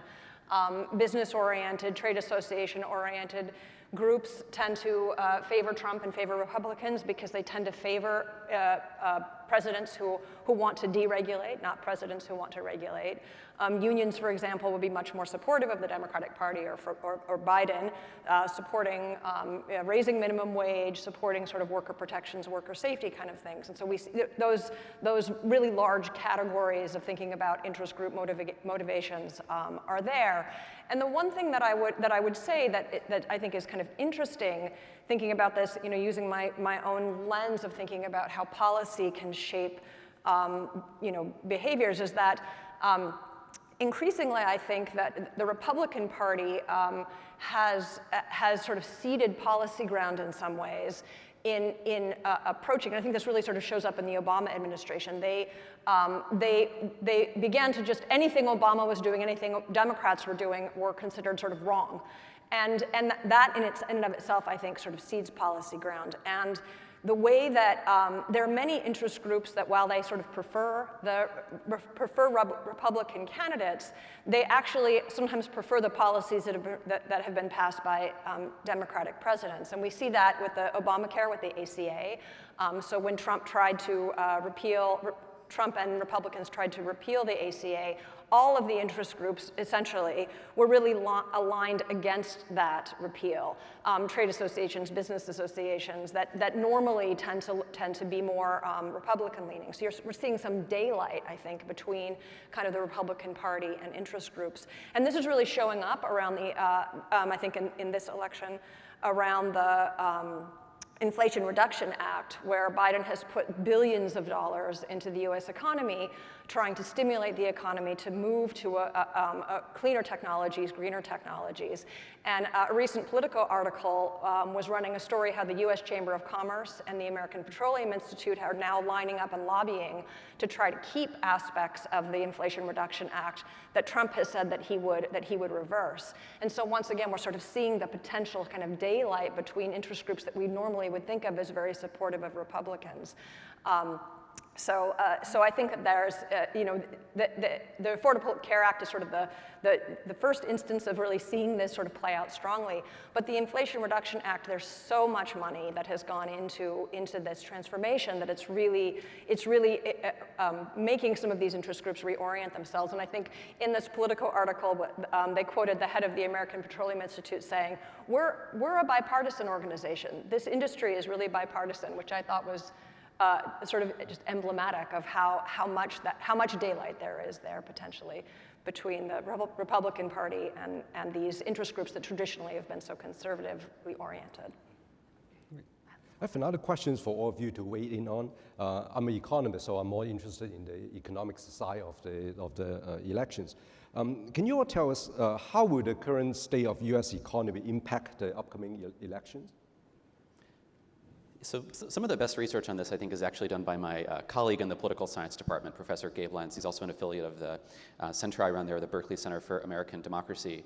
One of the things that I think Gabe's research shows the most powerfully is actually kind of how short-sighted voters often are when it comes to the economy. So one of the just best predictors of presidential elections is how the economy is doing over a president's term, especially personal income growth. But it's not actually personal income growth from when they take office until election day. The best predictor by far is basically the summer before the election, so right now. So it might be that the first 2 years are terrible, but if the summer before the election things are doing well, then that can really save a presidency, or if things are going poorly, it can tank a presidency. So voters tend to be quite short-sighted. It's kind of, what have you done for me, like, really lately? One of the mysteries, though, and I'm sure the other two panelists will weigh in on this right now in the U.S., though, is a lot of the objective metrics of the economy in the U.S. actually look pretty good right now. But if you look at surveys, and in fact, when you ask people, how do you feel about your own personal financial situation, those questions look great. In fact, even if you ask, how do you think the economy is doing in your state, that's doing pretty well right now. People say it's great. Okay, so far, so good for Biden. The challenge for Biden is, if you then ask those same people, well, how do you think the country is doing? The same people who say, I'm doing great, my state's doing great, they say, yeah, I think the country's economy is doing really poorly. And I think we're all frankly kind of scratching our head to understand like what's going on here. And there's a lot of different theories out there we can talk about. But that is, I think, one of the dynamics in this election that's kind of we're still trying to understand is, we know that how people feel about the economy right now is really important, but it's a little bit of a mystery to sort out, how voters are thinking about the economy right now, actually. As a psychologist, I can try to speak to that mystery a little bit, because I think that actually connects to the idea of the emotional tail wagging the rational dog, where people's perception of the economy are not a readout of how it's actually objectively going. And so that's the mystery that you point out, that the evaluations are much more negative than what's objectively warranted. And it seems to be driven by what psychologists call social construction of reality. And maybe you encountered this in your economics classes, psychology classes. But what are people's perceptions actually driven by? Well, the first point is that they're subject to pretty intense biases.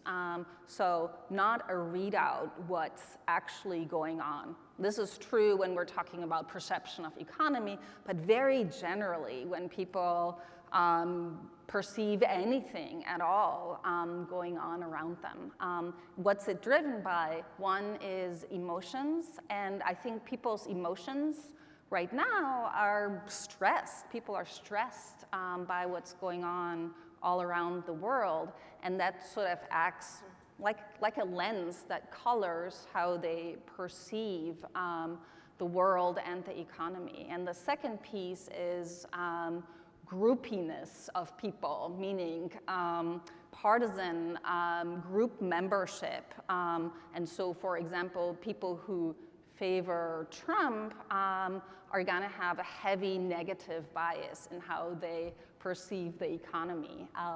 So I think that sort of speaks to resolving a little bit of that mystery of what they say about the economy is so much more negative than is objectively warranted.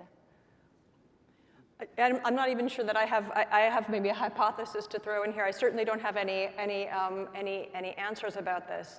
But I wonder if there's a little bit of a hangover from inflation, and that in terms of the way that the candidates and the parties are sort of advertising to people, that hitting inflation is something that people never like inflation, and even though inflation is now sort of back at what we would consider kind of a more normal rate, it doesn't mean you're necessarily paying lower prices for things in the grocery store. Although I do think prices around gas and milk and things I think have come down a bit.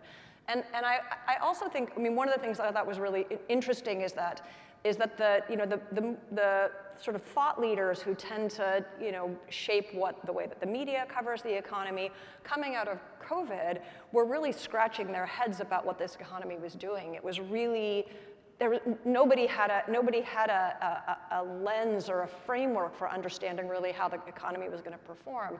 And even people who I think weren't motivated in kind of a partisan sense were sort of saying, well, maybe we just kept hearing like, maybe isn't there a recession coming? Aren't we about to slip into recession? And I don't know if there's, you just spoke about how much recent, how voters are really focused on what's happening kind of immediately. So perhaps I overly focus on what was the way that people were speaking about the economy coming off of COVID.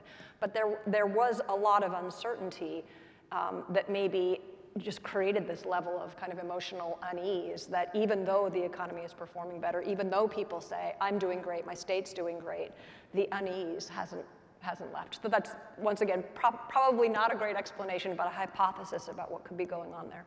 To briefly follow up on that, just to give one example of what Iris is talking about, there's some really interesting research coming out of economics on this, kind of at the intersection of economics, psychology, and political science, finding that part of what might be going on with inflation is, because I think that the standard economist answer, I'm not an economist, so maybe our next chancellor will correct me, but would be like, well, yes, inflation has gone up, but wages have gone up even more, and so from a real consumption point of view, like people should be happy.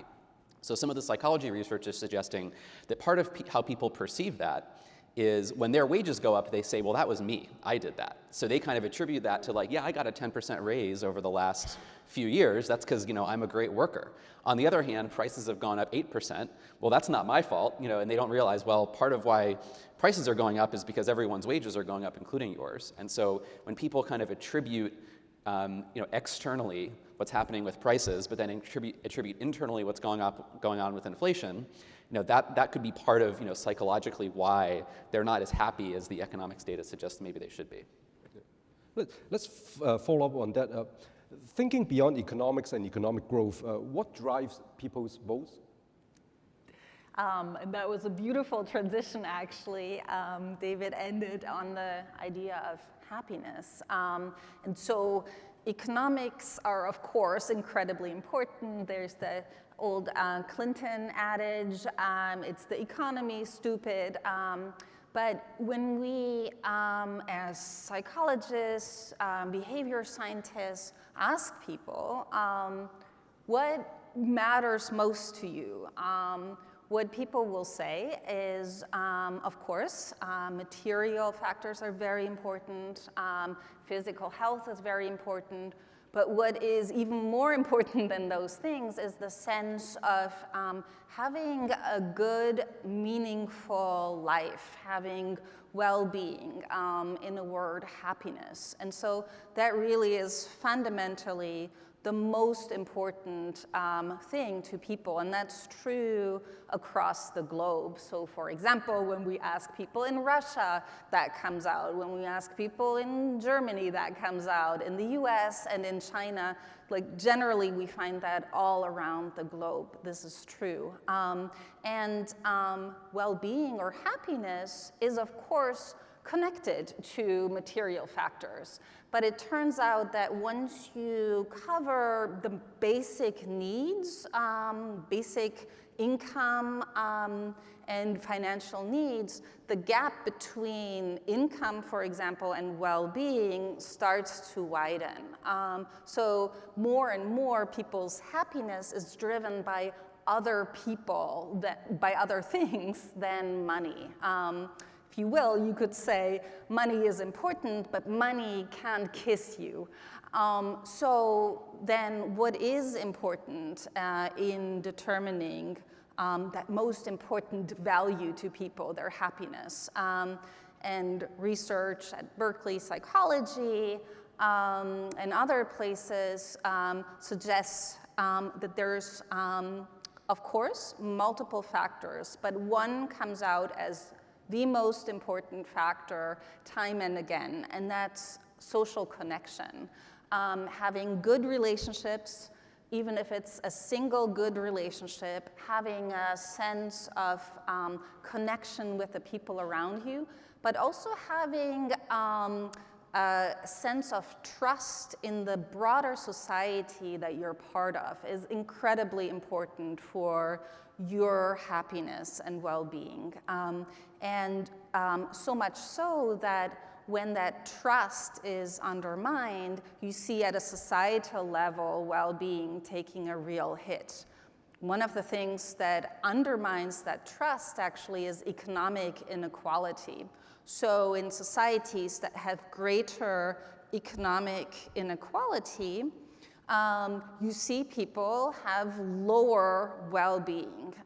That's true for the poorer people in those societies, but also for the richer people in those societies. So it's not about financial well-being, if you will. It's really about that social connection that drives human happiness. And economists, of course, have recognized that and, for example, proposed for a while that we really pay more attention to that.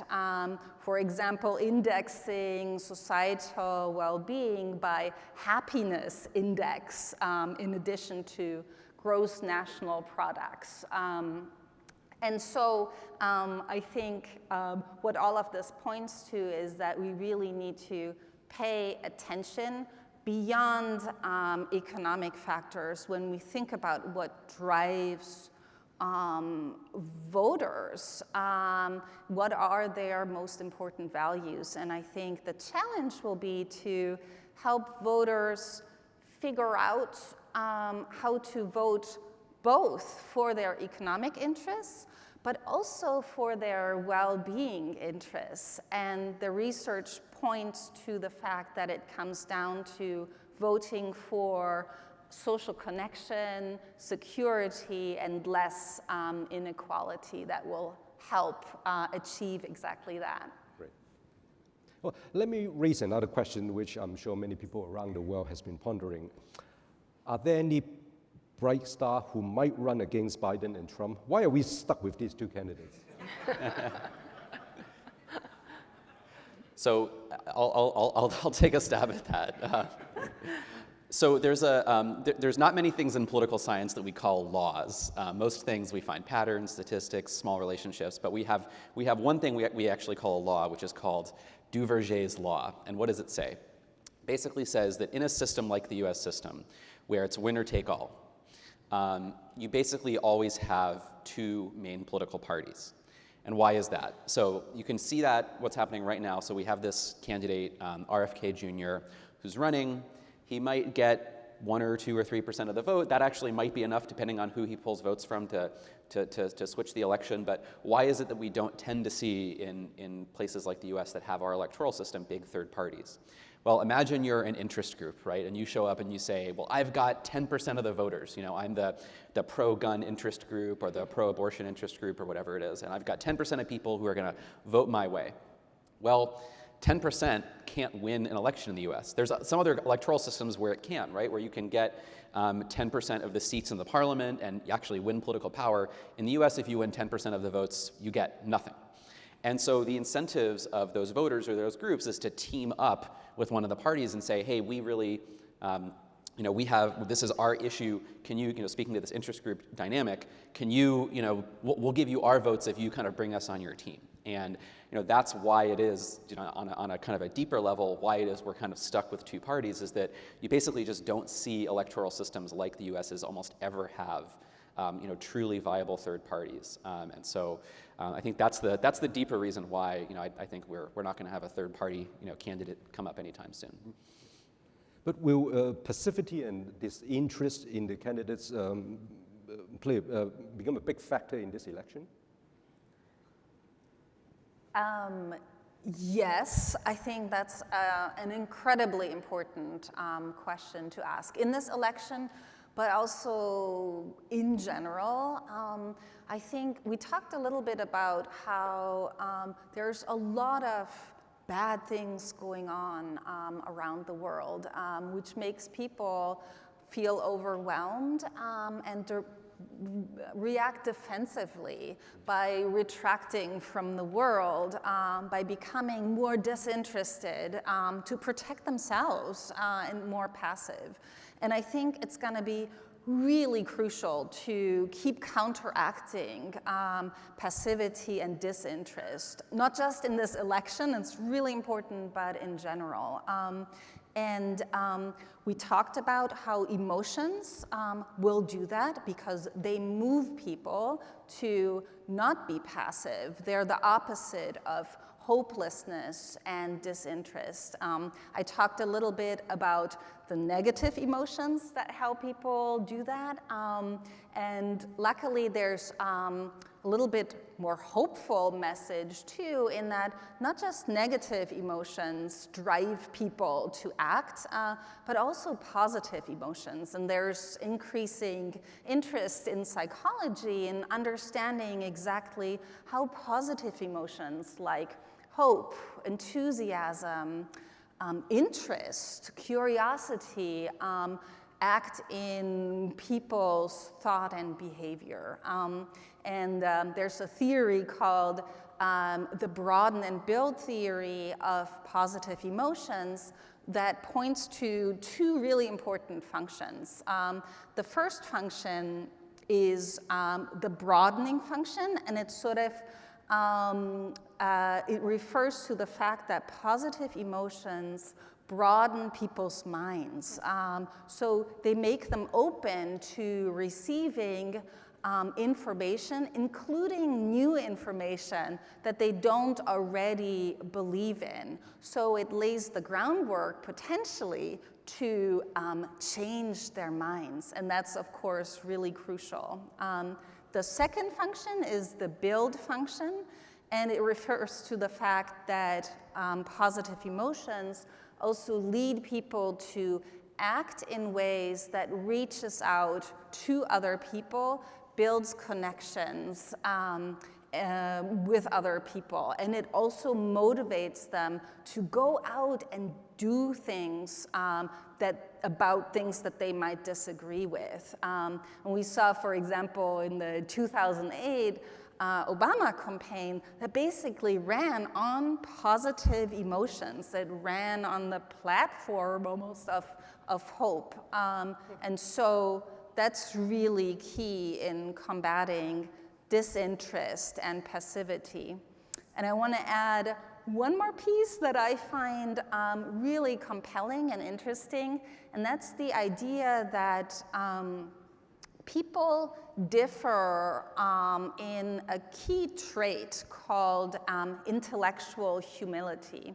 And that trait, I think, is really, really important in that it refers to the idea that if you're intellectually humble, you acknowledge that you don't know everything, you acknowledge that you might be wrong about things, and you're more open to reaching across the partisan aisle in a true, honest, humble manner. And so intellectually humble people, for example, are more likely to have those real-life conversations with people that they disagree with, but friendly ones.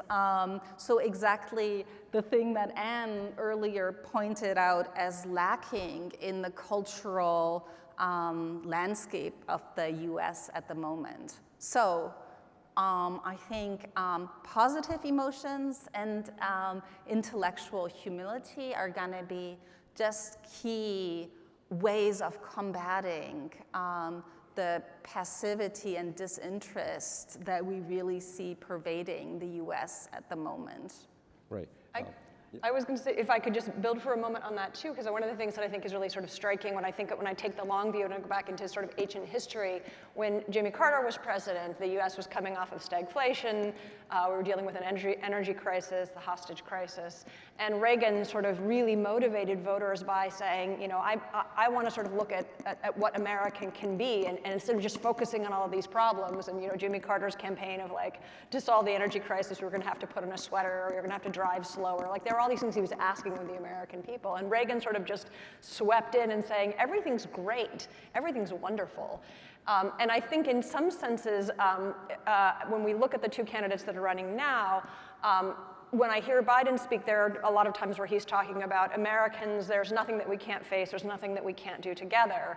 And he's not quite as sort of sunny as Reagan in saying like everything's fine, everything's great, but I think he's trying to build a sense of community.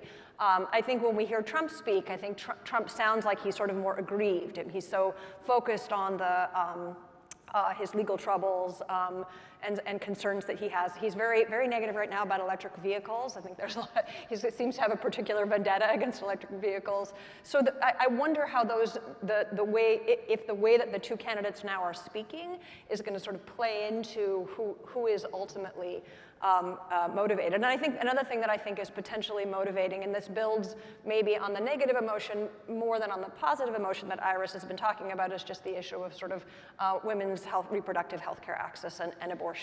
So there's, you know, there's this way in which under hyperpartisanship, under polarization, Americans kind of have somewhat negative views of both of these candidates.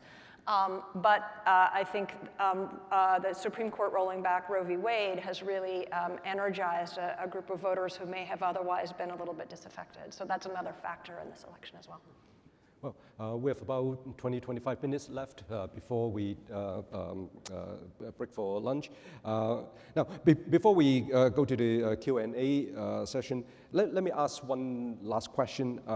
Is it possible for Trump to win? And if Trump wins, how different would his second term be from the prior one?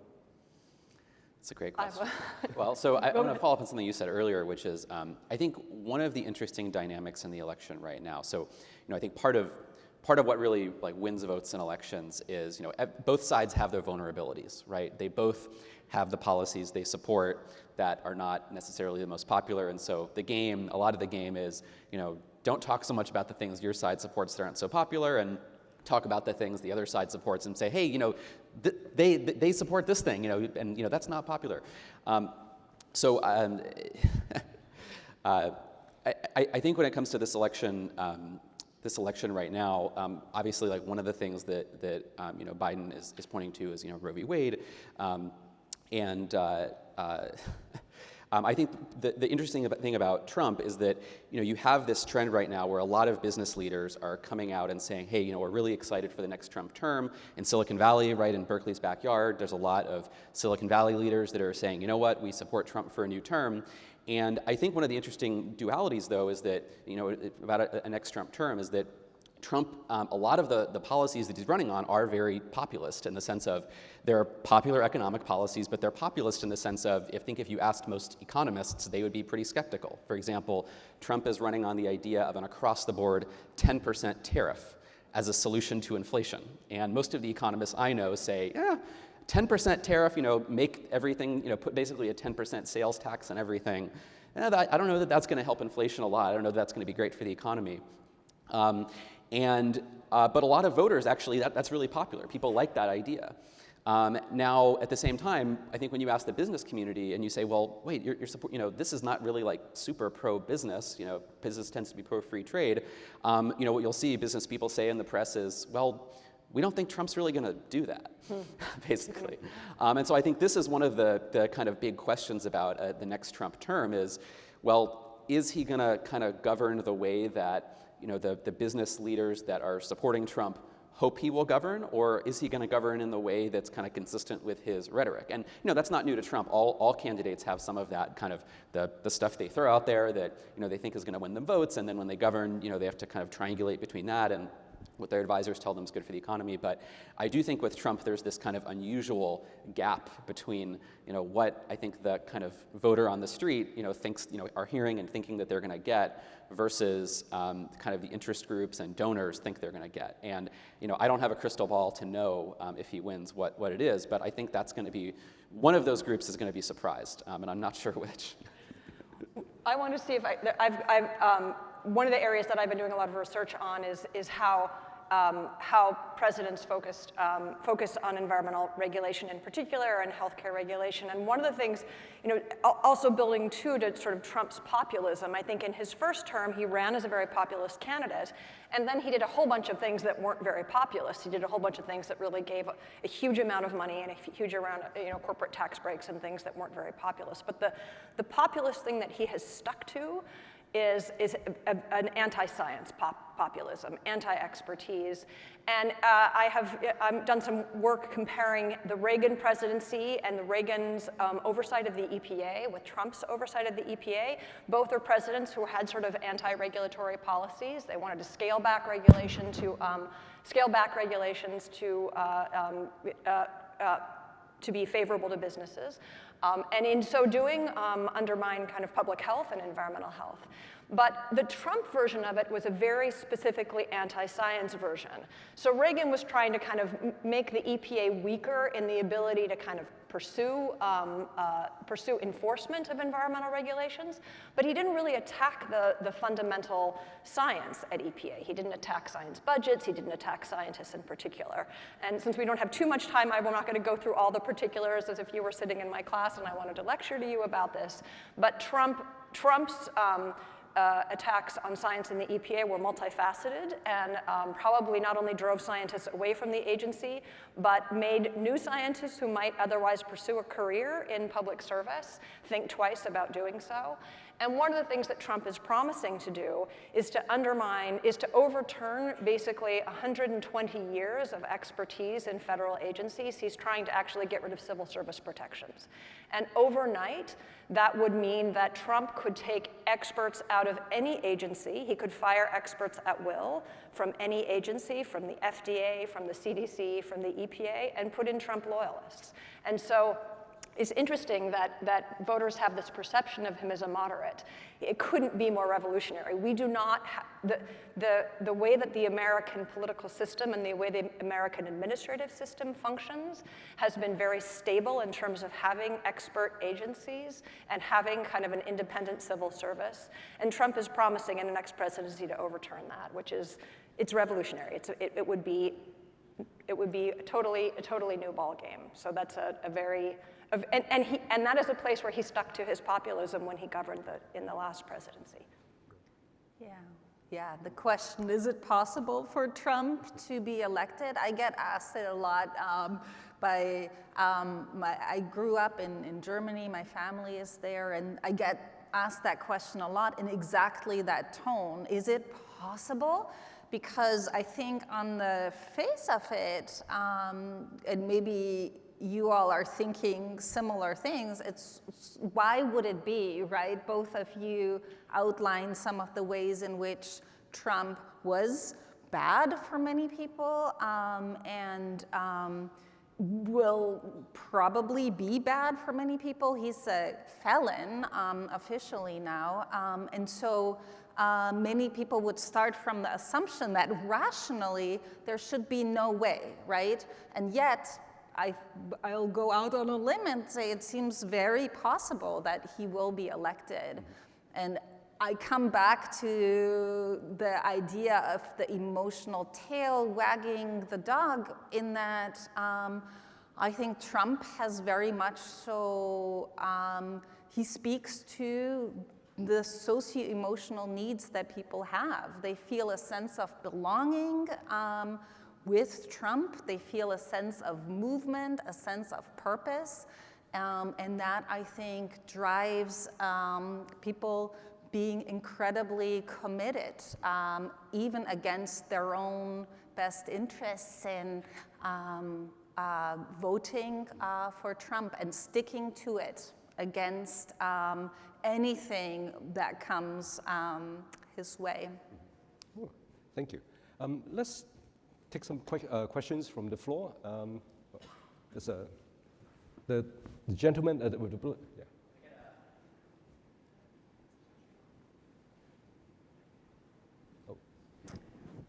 To what extent will January 6th affect the elections? We have two different narratives of what happened on January 6th. That's my first question.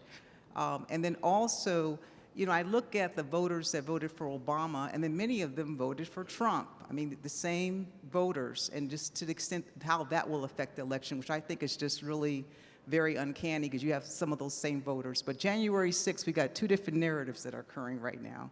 Yeah. So two quick thoughts into the 2 points you raised. So one, what we see, just in general, I think that the Trump, presidency, and what's happened now is a great example of this kind of general finding of political science that basically whenever there's kind of some kind of public event or news story, you sometimes see some kind of minor adjustment in public opinion where vote choice might change by a point or two or people's evaluations, followed by a kind of return within a week or two to a pre-existing baseline.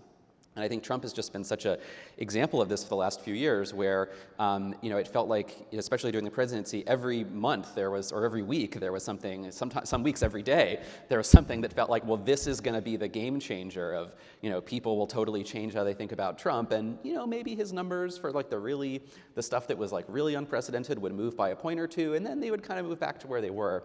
And so my default assumption is that January 6th, is kind of like that, and where I think in the weeks after, it was very salient to people, but I think many people who at the time it was very salient to have sort of moved on.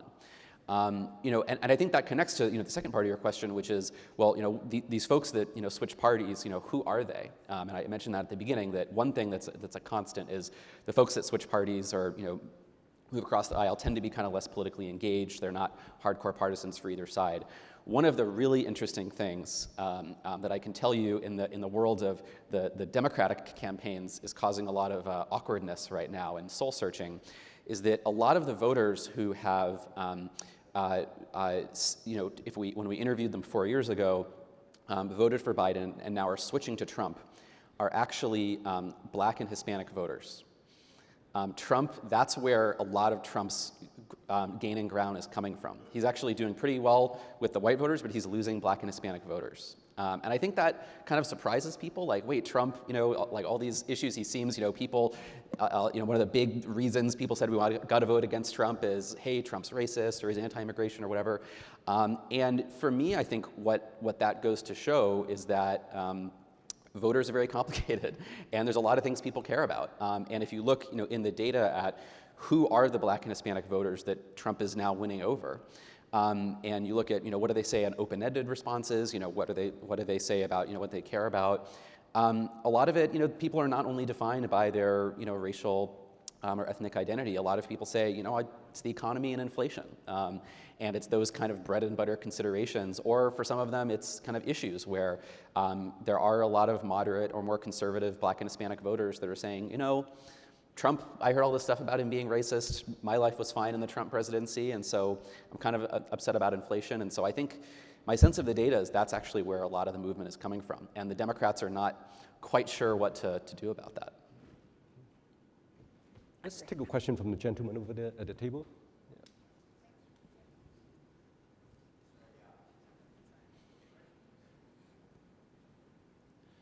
Well, thank you very much. My name is Chuck. I'm the president of the Berkeley Chinese Alumni Association, International Association. And thanks to Carol, actually, recently I actually worked with the White House to host a higher education summit at UC Berkeley. And actually, on the context of that, it's really about, really what happens actually in the US in terms of this election actually also affects what's going on here, or actually what's going on here affects what's going on in the US, because of the fact that the big elephant in this room is the tensions between US and China geopolitics.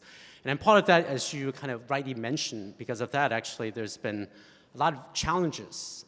Certainly in the case of Trump has something called the China Initiative, right? And it really kind of, the heightened US-China economic competition, right? Chinese American scientists and researchers were disproportionately targeted and racially profiled for possible scientific espionage, right? But it flipped the other way around, because a lot of us really care a lot about, as an alumni here, on the business side as well as the investment. You flip it aside, the same context also impacts transcontinental flows of capital, right? Less investments from China into the US, and so we can argue about who's sort of gaining or who's losing. But my question to you is, given your research and some of the things you've done, because every year, especially election year, U.S. Always scapegoats, right? We talk about Japanese in the past, Mexicans in the past. Now, of course, it's China.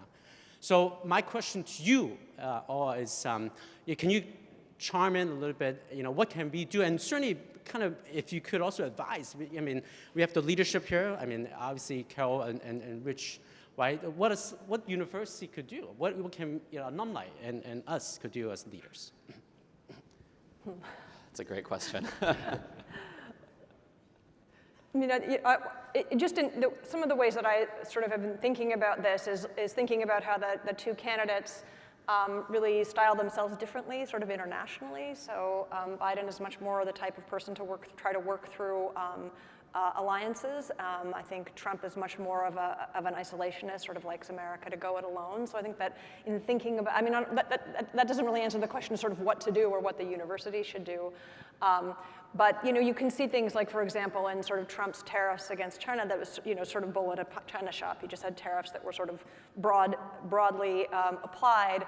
Biden, for example, has tariffs that are much more specifically kind of focused on trying to ensure that the Inflation Reduction Act is going to allow things like electronic vehicle production or green technologies to thrive in the US and to be competitive. So he's using tariffs, I think, more strategically there. I think, if the next panel is going to be focusing on climate change, if the US and China are competing on the production of green technologies, I think that's kind of a win for us globally. So that's maybe a place where universities can really try to help sort of driving that process.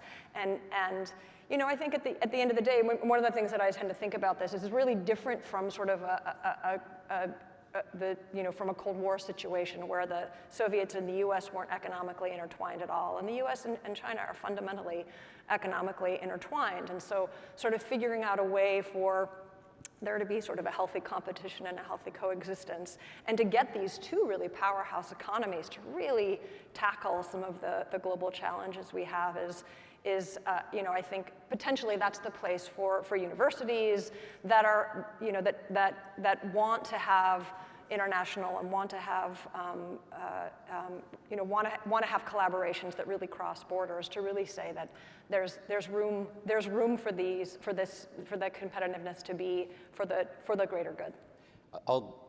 One other answer I'd give you, so I think that was a great kind of answer on the big picture, maybe like a small picture answer. So I've done a lot of research in the kind of area of kind of the border of psychology and political science about changing people's views towards other groups. So I've done work on, we've done experiments with a lot of nonprofits on changing attitudes towards transgender people, immigrants, this kind of thing, and more generally in psychology, what's known as the kind of area of intergroup relations. And it's a huge body of research, but I would say two themes kind of really emerge from that. One is the importance of what's called collaborative contact, where it's not just kind of meeting the person, but actually kind of working with people in some positive way. I think there's some great, actually really innovative experiments on this showing just how important that is for kind of changing people's views of others. It's not just the meeting them, but the working together. The other, and this is what I've worked on a lot in my research, is the importance of, we use the word narrative, but the easier word is just stories. And I would say, so I've experienced this myself. So my pandemic hobby has actually been learning Mandarin, encouraged by my fiance. And so I've actually been, since the pandemic, since China reopened, to China a couple times. I was in Guangzhou yesterday, seeing a friend of mine. And I've experienced it myself, actually, as there's this rhetoric in the US about China, et cetera, et cetera. I've been to China. I'm actually going to go to Shenzhen tomorrow morning for dim sum. And the relationships that I feel like I've made with, obviously we have some Chinese students at Berkeley, but like with people I know there now, I can feel those effects working on me as well. Where when I hear some of the rhetoric in the U.S., I'm like, well, I know people there, and that's not consistent with the people I know, and what I really think is. So I think just continuing to build those connections through things that institutions like Berkeley does, of having exchanges, more person-to-person contact. I think that has to be part of the picture too. Do we have other questions? The gentleman on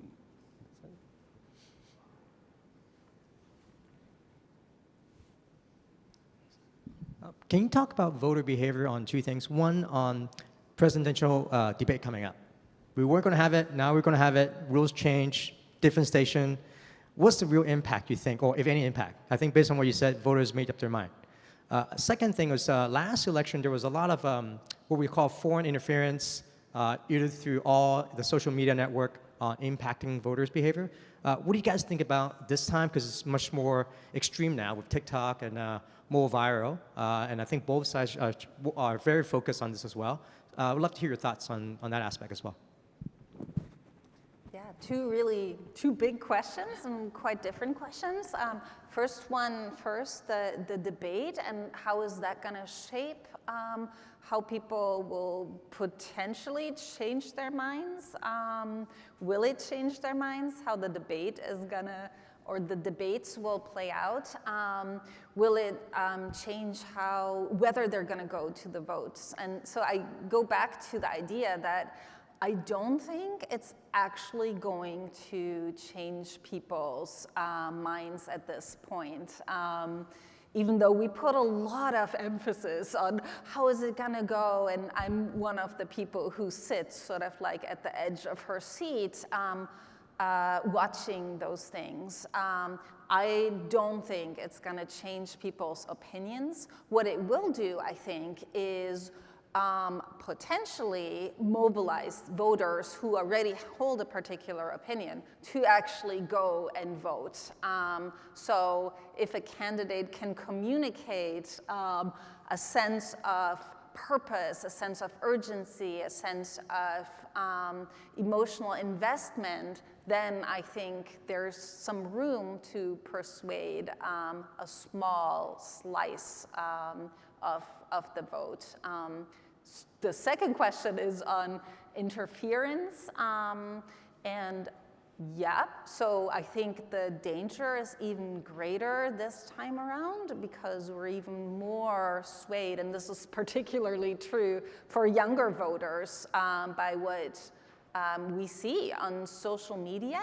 And the pandemic, I think, amplified the fact that people less and less, unfortunately, rely on what David called the collaborative contact, which is a back and forth between real people on opinions. So I think that's a real danger, and that danger is greater now, completely agreeing with you, compared to the last time around. Yeah. Any other questions from the floor? Yeah, the gentleman in the middle. Yeah, the mic is coming.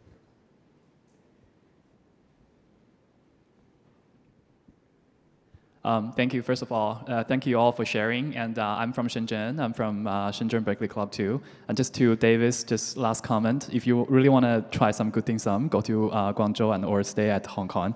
I do believe people, traveling from Shenzhen with me today, they're going to agree with me. So back to my question, similar to the last question that gentleman just asked. So recently, I think we observed that a lot more social media playing, more important role in different life aspects. Say for this election, we think both of the candidates, they're utilizing a lot of social media, say TikTok.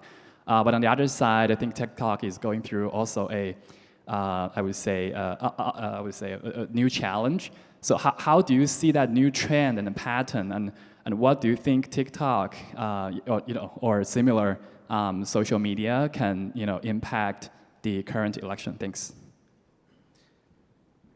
So there's a set of studies that just came out a couple months ago that I think are really informative on this question. Really cool set of studies where Facebook directly collaborated with this whole team of US academic researchers and did experiments to try to understand the effects of different aspects of the Facebook platform on politics. It was a really cool collaboration because Facebook basically let their researchers actually do like clinical trials on Facebook. So it's very hard as outside researchers, we can go ask people, do you use social media or not? Or, did you see something on Facebook that made you feel a certain way? But, people are bad at reporting those things. The kinds of people that use Facebook and don't are different, so it's hard to, sort out correlation and causation. But just like the COVID vaccine trials, a proper experiment, Facebook did a proper experiment, actually a bunch of them, where they did things like turn off the algorithm, remove reshares was another one. They actually had a group of people who, replicating some prior work at a grander scale, actually agreed to just turn off their Facebook account for a while and see how that changed their views. And I think the big picture that came out of that, like honestly many studies, is it matters a little bit. That they saw, there's changes that were there, but very small in terms of things like people's views towards the other side, maybe a little bit on their kind of vote choice in the election. The biggest thing, which I think was kind of interesting, and the biggest finding is that when people kind of use Facebook less or they kind of turn off aspects of their algorithm, the biggest thing it does is actually reduce the amount of knowledge people have about politics. Because so much of how people just get their news now, especially younger people, actually when it comes to Facebook, older people, but generally on social media, everybody, is through kind of news they hear reshared or retold through social media. And so I think You know, I think that how to think about, you know, social media and its effects is kind of a double-edged sword, because there's a lot of people that are worried, okay, this is polarizing us, whatever. But I think a lot of the polarization just comes from people learning what's happening in the world, right? So if you open up your phone and you learn about all the things that the other side is doing that you don't like, maybe kind of motivating you, to use Iris's language, to go vote, you know, is that a good or a bad thing? You know, I don't know. It's like people are learning things about the world that are true. It's motivating them to say, okay, I want to do something about it. That doesn't seem like a bad thing. Well, if you label that as kind of polarization and inflaming tensions, it sounds bad. And so I think it's a little hard to take a clear normative stance on it. But I do think the evidence we have is that you know, social media, you know, absolutely is mattering a little bit, you know, like a lot of things. And at the same time, we have very close elections. And so, you know, you add up a few of these factors that have small effects, and all of a sudden that can matter a lot in an election, you know, decided by, you know, a small number of votes. So I think that's the, I don't want to give too much of a, you know, academic answer on the one hand or on the other hand, but I think that's the kind of tension in some of this, is we've got, you know, some very small effects that might matter in aggregate. How do we think about them, I think is, you know, a little bit, you know, it depends on which point of view you want to take. Well, it's 12:25 right now. We have maybe a few more minutes. Just one last question before we break for lunch. Anyone? Oh, the lady at the back. Oh, all right.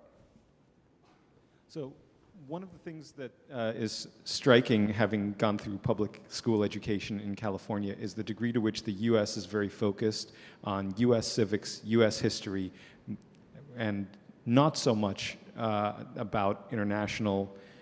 And I wonder how much that really shapes our thinking in the U.S. And how curious, you know, what the broader implications of that. Are you seeing that perhaps changing? Are we becoming more inwardly looking? That's question one. Second question is, if there is a Trump victory versus a Biden victory, where are the kind of things that we think that things will change? I mean, we've talked a little bit about the IRA and the initiatives around sustainability. What else might be major policy changes that could affect the market and the economy? Yeah, so I'm trying to remember your first question. Oh, your first question is about, yeah, I think Americans, you know, tend to, I think, relative to their, for example, European counterparts or people around the other parts of the world, know less world history. They're, you know, Americans, I think,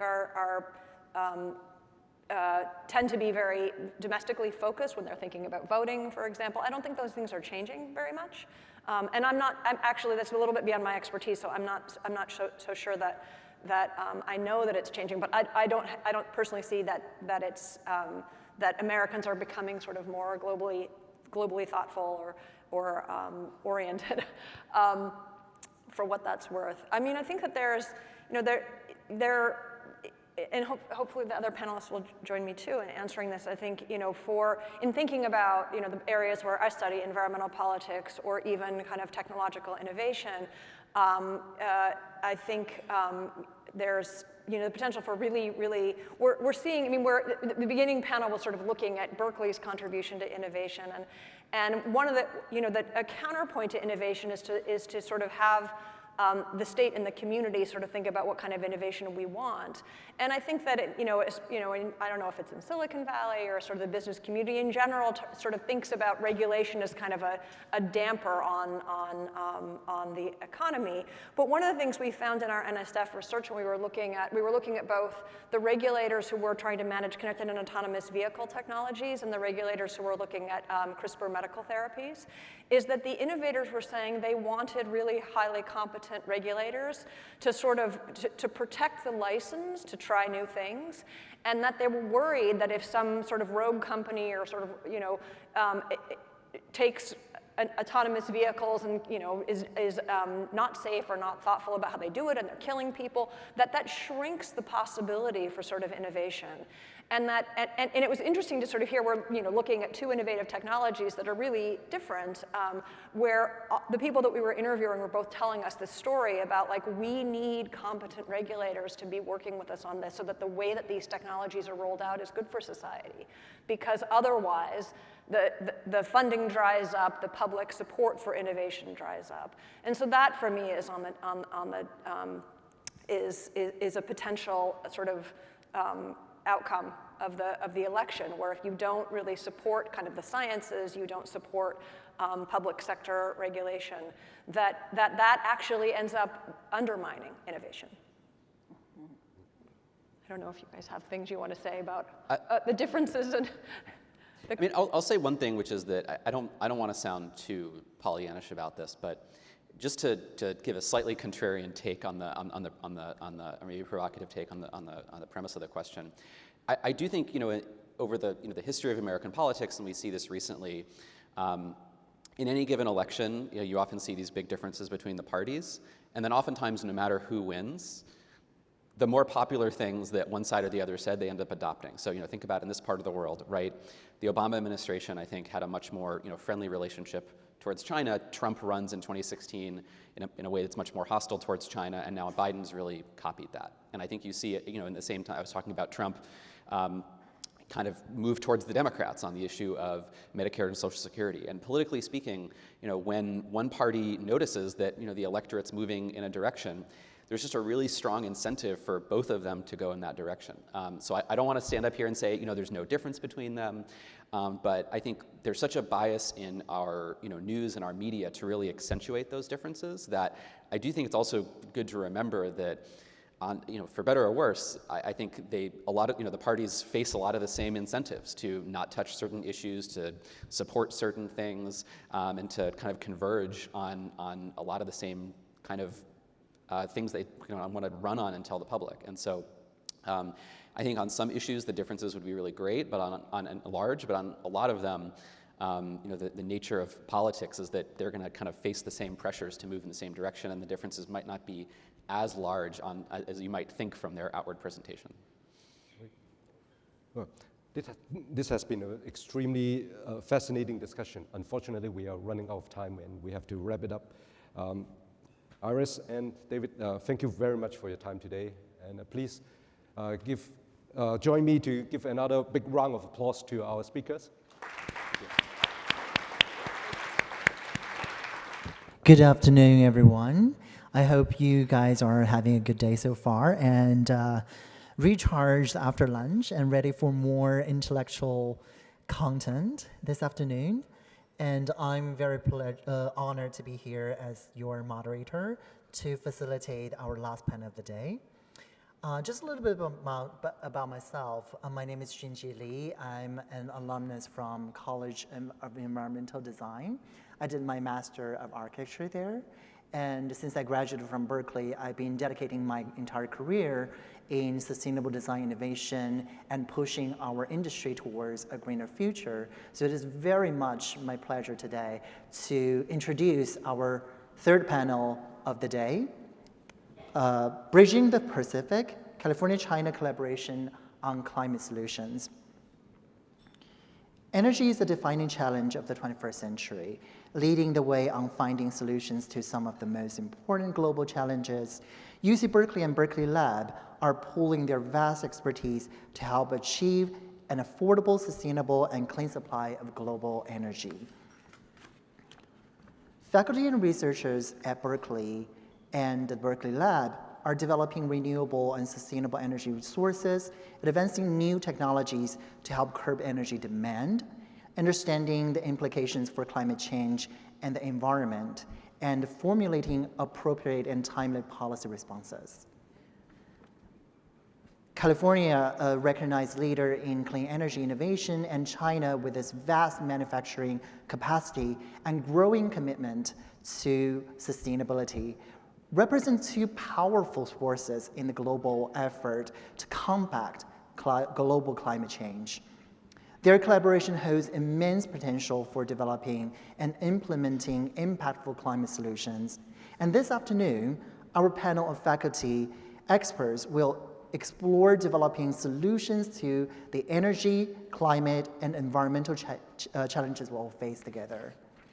And now please join me to welcome our esteemed panel of speakers to the stage.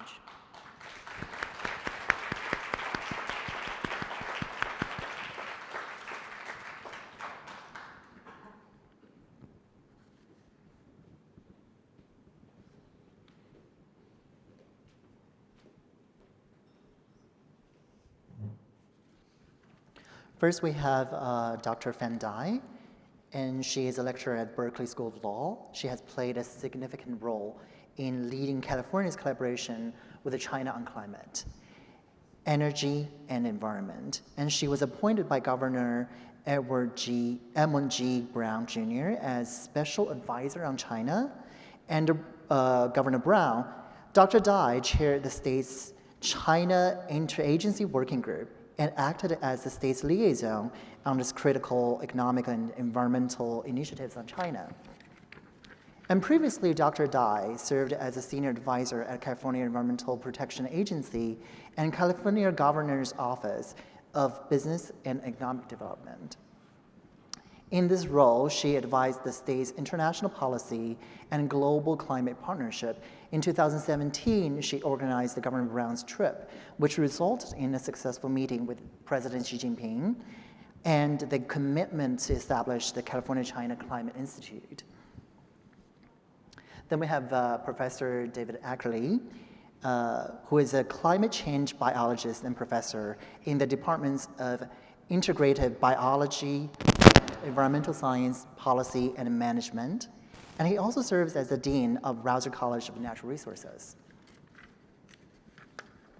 His current research in the Berkeley lab is focused on studies of climate change impacts on California biodiversity, including distribution modeling, long-term vegetation dynamics, and focal studies on selected plant species. His primary field site is the Pepperwood Preserve, Santa Rosa, California. Graduate students and postdocs are working on evolution of sociological traits, demography and of alpine pines, and species distribution on fine-scale spatial gradients. And last but not least, we have Professor Wendy Silver. She is the distinguished professor of ecosystem ecology and biogeochemistry in the Department of Environmental Science, Policy and Management at UC Berkeley. She also holds an appointment as a faculty scientist in the Earth and Environmental Science Division of the Lawrence Berkeley National Laboratory. Her work seeks to determine the biogeochemical effects of climate change and human impacts on the environment and the potential of mitigating these effects.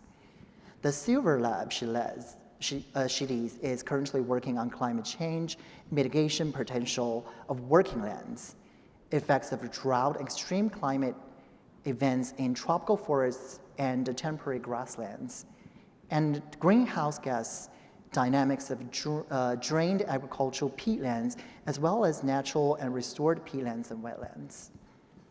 And Professor Silver is the lead scientist of the Marine Carbon Project, which is determining the potential for land-based climate change mitigation.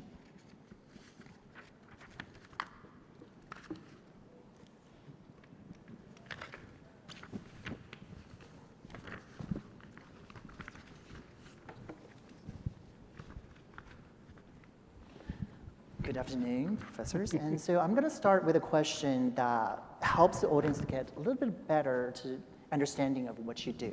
I'm going to start with Dr. Fan Dai. So Fan, you are the director of California Climate Institute. And my question for you is, so as a director for the California-China Climate Institute, how did the Institute come to its existence, and what are the initial goals for it? Excuse me, my phone. Use this one because okay. I hope this works. Thank you for the question, and good afternoon, everyone.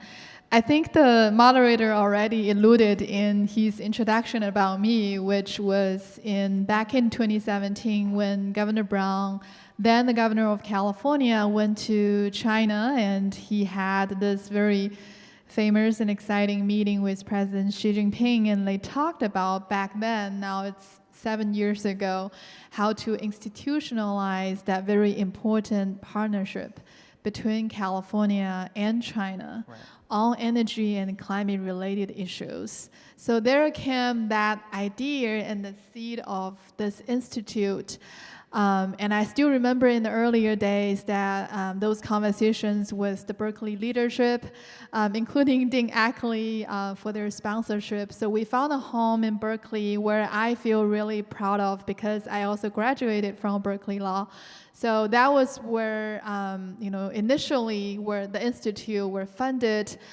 So we're co-hosted at Berkeley by the College of Natural Resources and the School of Law. So the second part of your question is our mission.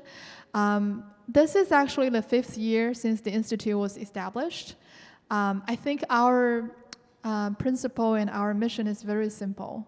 We are serving as a bridge builder to help link the experts, policymakers, and other civil society players across the Pacific Ocean, primarily in California and in China, and we're now doing more in that Pacific Rim to help advance subnational climate action and help the dissemination of solutions to address climate change at subnational levels. Wonderful. So talking about collaboration at subnational levels, and I have a question for you, Wendy. So China and the U.S. are amongst the top 3 global carbon emitters, especially through the food system. And as an expert in studying the eco impact of food system, how could these emissions be reduced by targeting food waste and agricultural fertilizer use? That's great. I think my mic is on. Yeah, great. That's a really good question. The food system emits about 1/3 of the total greenhouse gas emissions globally, so about 18 gigatons, huge amount. And it's probably the sector that's the easiest to solve from a climate change perspective because we can alter how we grow food, we can alter what we eat to make these changes. And it's relatively easy compared to I would maybe call it an addiction to fossil fuels. There's many ways in which China and the US can begin to lower emissions and at the same time reap benefits, particularly from a perspective of air pollution or even the cost of growing food. And one is by looking at food waste and food loss. Right now, about 40% of the food that's generated, that's grown and generated, is lost in food waste and lost. And it's about 10% of both China and the US's greenhouse gas inventories. So there's a lot of greenhouse gas emissions that go into food waste and loss. There's also a lot of nutrients in that material. And if we were able to capture that material and put it into either a biodigestion system that has the co-benefit of producing energy or a composting system that has the co-benefit of producing a very low carbon intensive fertilizer, we could dramatically lower greenhouse gas emissions. And with China and the US alone, we could probably save about 200 million metric tons of greenhouse gas emissions a year just by capturing our food waste, putting it into some sort of a fertilizer system and reusing that. So in a circular economy, we could do that. That's about the same amount of greenhouse gas emissions that's emitted from all of the livestock agriculture in the US, or about 500,000 cars a year. So it could have a significant impact. Right, wonderful. I mean, as we all know, with the global climate challenges, moving forward, global food scarcity is one of the challenges we all commonly face, especially in China. So if we can address both the carbon emission problem through the food system, as well as solving the food production and supply chain problems, that would be very much a critical issue to address. So next question goes to David, and you have studied in the California wildfires, right? As we all remember, those impact on the regional environmental impact from those wildfires. So does the burning of so many of those trees in California impact the other efforts that we have already invested in the carbon reduction efforts? Yeah, thank you. And also a huge thanks to all of the organizers for everything they've done here, and thank you for hosting. Just to step back for a moment, climate has an interesting similarity to the economy, which is lots and lots of different actors. But when everything can get translated to one unit, we often can think more clearly about how things are connected. So in the economy, we like to bring things down to dollars and cents or whatever currency. And in climate, it's all comes down to carbon or its equivalents and its influence. And this allows us to, in the same breath, to think about energy policy, think about automobiles, think about food, and think about forests, because we can translate it into units that really are they convert to each other and they converge.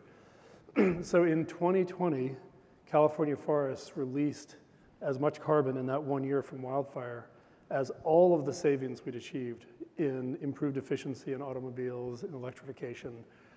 And what's interesting is that if some years ago, the approach California had taken was to say, we're only going to count the carbon that we control. So our policies are going to address energy technologies, but we won't count wildfires because in the US expression, that's an act of God. We can't control that. Right. The atmosphere doesn't care, where the carbon came from, right? And that changed, and we realized that we actually have to count everything. Right. Because that's how the natural world is going to count it. We have to count the wildfires. And wildfires are a very significant threat now to balancing the other components. So we hope, the photosynthesis is the original carbon fixation technology, so to speak, the product of evolution. And plants are responsible for taking enormous amounts of carbon from the atmosphere, but they release carbon back when they decompose, when they burn. And that balance, there's vast quantities of carbon coming out of the atmosphere and going back to the atmosphere from natural ecosystems. And small discrepancies are the difference of whether all the effects of ecosystems are making contributing to climate change being worse or being a solution. And we're just trying to get that balance to tilt towards being a solution. And things like wildfire are a really fundamental challenge. And then on top of that, we have a feedback. Because when the climate gets warmer, fires get worse. And when fires are worse, if we release more carbon, that contributes to climate getting worse. So we need to break some of those feedback loops, which will just make it harder for us to catch up. So it's been a very important in California. It's a very different in China. Wildfire in China is more common in the southern regions where there's more dense forest cover.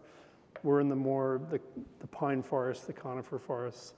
So often what we learn in California-China cooperation is we learn from the differences between the systems. And of course, more broadly, California and China are extraordinarily different in so many ways. So the wildfire doesn't translate directly, but it's all part of keeping track. We have to keep track of every bit of carbon wherever it comes from. And just to get to Berkeley's solution part of the piece, forestry is a key program at Berkeley. It goes back more than 100 years in College of Natural Resources, something we're very proud of.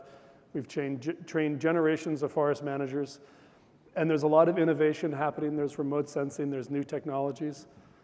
But if you want to talk about boots on the ground, that expression, there's nothing more literal than forestry for boots on the ground. Because a lot of what has to happen is getting people out in the forest and managing and restoring more resilient forests. So we pursue the innovation, and we also pursue training students who just love to be out in the natural world, managing our resources, and we need both. And that's the beauty of what Berkeley does, is contributing on all sides of the problem, or all sides of the solution. Right, and talk about solutions, Berkeley has always been on the cutting edge of solution research and policy making, right? So, and as part of the California culture, as we know, California is a world leader in terms of the global environmental policies and researches. And I'm sure, from the studies from those wildfires, we can learn together a lot of the lessons we learned, and then kind of communicate and collaborate with other partners in the rest of the world, such as, Dr. Fan just mentioned, the subnational collaboration between China and the US. So in terms of the research and policy making in environmental issues, in your perspective, what are some of the leading areas that California is investing in, and what are the Berkeley's role in these processes? Oh, I can start with that. That's something that's kind of interesting. I'm a biogeochemist, and I started my work and have worked my whole career in tropical forests. But over the last 20 years, I've started to work on issues of how do we slow climate change, and that led me down a very unusual path. And you know, as I already mentioned, we've been working on compost, on garbage, Right. on things that we throw out. My parents would have been horrified if they thought that they were paying for an education for me to go work on garbage. But it turns out to be one of the low-hanging fruits, essentially, something that's pretty easy for us to solve. Well, we realized that, you know, here's all this nutrient and nitrogen and other carbon that's stored in things that we're throwing into landfills. We could take that, compost it, and use it as a fertilizer, and that has many benefits, including decreasing the cost for agriculture, increasing productivity, lowering emissions. California, being at a public institution and being at Berkeley, where a lot of our state leaders have great contacts and are in communication with scientists and with innovators, contacted us. In fact, I got a phone call from the California Air Resources Board asking if I would come talk about our research. This was 15 years ago. And I said, sure, you know, why do you want to hear about our research? And I got there, and there were all these state agencies in the room. And I, you know, talked to them afterwards and said, you know, why are you here? We're working on composting and greenhouse gas emissions. And they said, oh, well, you know, we have a big problem and you have a solution. And now, fast forward 15 years later, we have legislation in California, SB 1383, which is mandatory curbside composting. So that removes 75% of the organics from the waste stream, turns it into fertilizer, and puts it out onto lands. We've had delegations from China that have come and visited us to talk about, well, how can we now institute this in cities in China to try to capture that resource, that valuable resource, and put it back out on the agricultural lands where it's been mined by plants, by agricultural plants, and it can then go back out and be used to grow more plants with a much lower climate footprint. Absolutely. Yeah. And I think in particular, by the comparison between China and the US, the similarity is in the scale, right? If you compare California or US in general to the Nordic countries' similar solutions, you know, China can learn more from the US scale in terms of the food solutions. And what about you guys? What do you think? Sure, maybe just piggyback on what Wendy just said. I think the biggest lesson, or when I work for the state with the governor and luckily recently with Governor Newsom going to China, I think what both governors were super proud of, California's lesson in leadership in climate, has been California as a subnational, but also looking at the size of the economy, it's the 5th largest economy in the world. That during the past 2 decades, it really proved to be true that a nation or a size of economy at this scale could still significantly reduce its greenhouse gas emission while keep its economy growth. So that's been the biggest successful story. I think a lot of the countries and nations and regions are in the process of this green transition were a little bit of hesitant or wondering, you know, if they do X, Y, and Z, would their economy still keep growing? So I think that's been a very successful, you know, demonstrated lesson from California. And I would also lean in from the policy perspective that a lot of the mitigation and adaptation policies in California have been really, really taking the charge of how government can set up the stage. At the same time, allow the private sector to play critical roles. Right. Like we have, you know, Silicon Valley used to be really active, still with the venture capitals and, you know, finance that we were able to tap into, you know, make those policy work in practice. And I think last point I would mention is the very active academic and research community where we are at in Berkeley. We have the lab and we have the campus. We have so many, you know, faculty and students are doing all these, and we were able to, when the federal and national relationship, you know, deteriorated during the Trump term, I think the university and academia were able to step up, fill in the gaps and the vacuum, and be able to still have those exchange going, will lead to more and more breakthrough and more accelerated action at those levels. So I think that also played a quite important role from California's leadership. Right, wonderful. Yeah, another area I'd highlight, which is increasingly getting attention and importance, is how climate solutions impact people across different economic strata of society, and really that the solutions are equitable. So we're seeing this in two ways right now that are really important. One is about policy on rooftop solar. So intuitively, it just feels like everyone should put solar panels on their roof. I mean, this would just be a good thing. And I recently bought a home with solar panels. It's like, oh, that's wonderful. And my electric bill is now very stable. Right. Because of the solar panels. But as the costs of like wildfire issues for the grid and the cost of electricity production and all these other things continue to grow, those costs are being shifted to low-income consumers who don't have solar panels.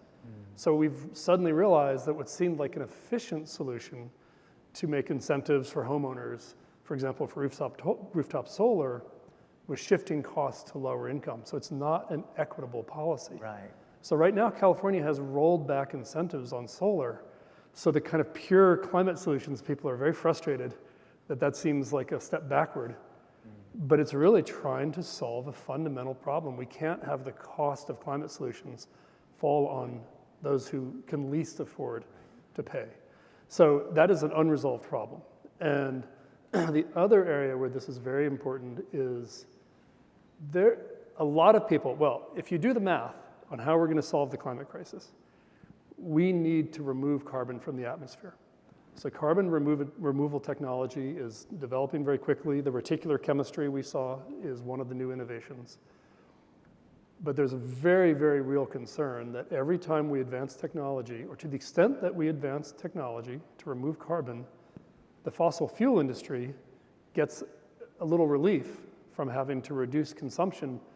So the fossil fuel industry is a big funder of carbon removal research because they're like, oh, it's okay to burn it because we'll take it out again.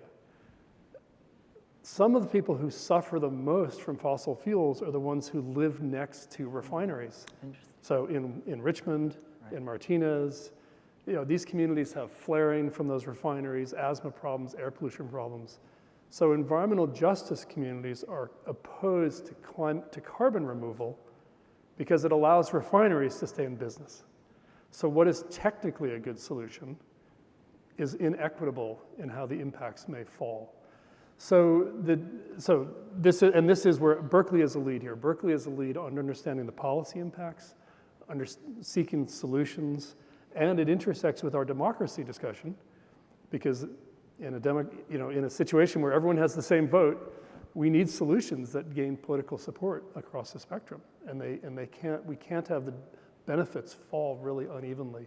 So in our case, at College of Natural Resources, the economists in the Agricultural and Resource Economics department was a real focus on the equity analysis of carbon solutions and how we design policies that solve both problems. So it's another place where California, the politics, the research, the economy allow us to lead, explore new solutions, find a pathway, and then we hope export it to the rest of the world.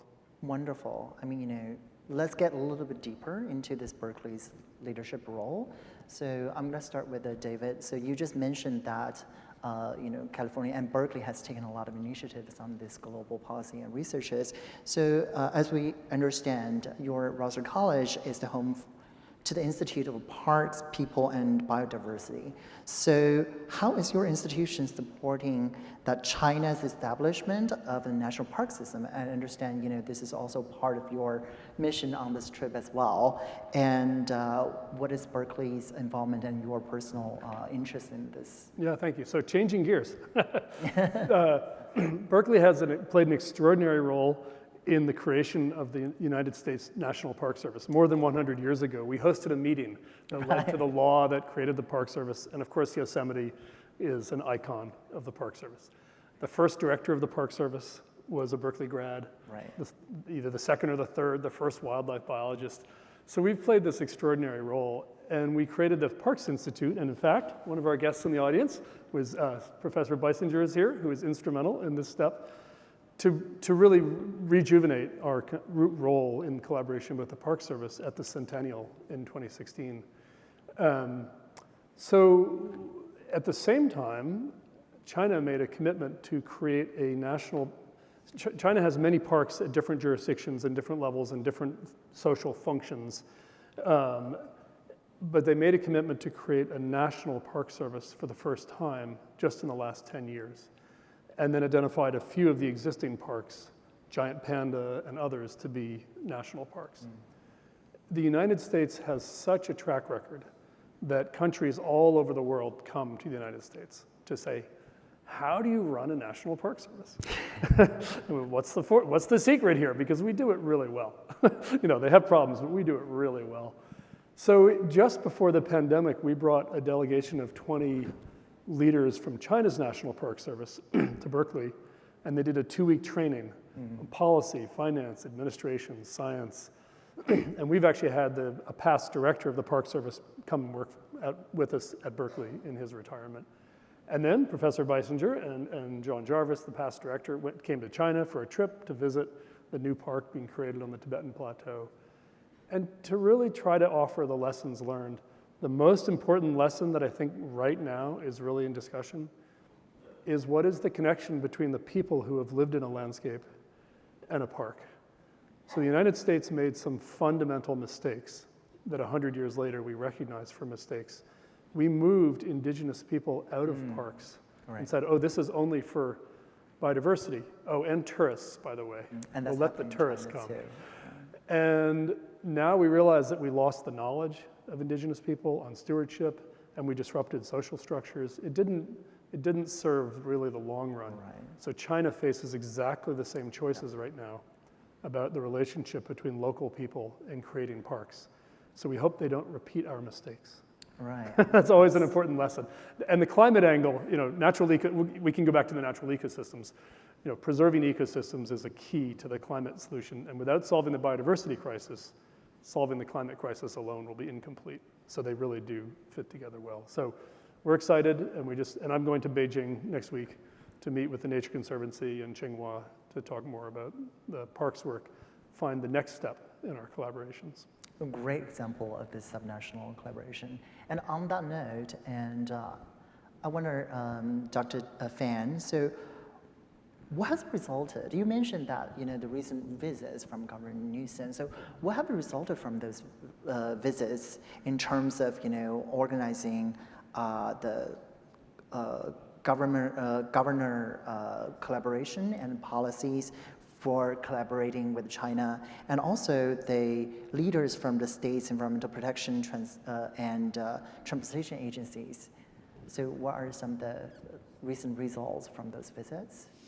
Sure. I got asked a lot of times about the outcomes, and since this is a closed community, I can share, you know, in a very frank way.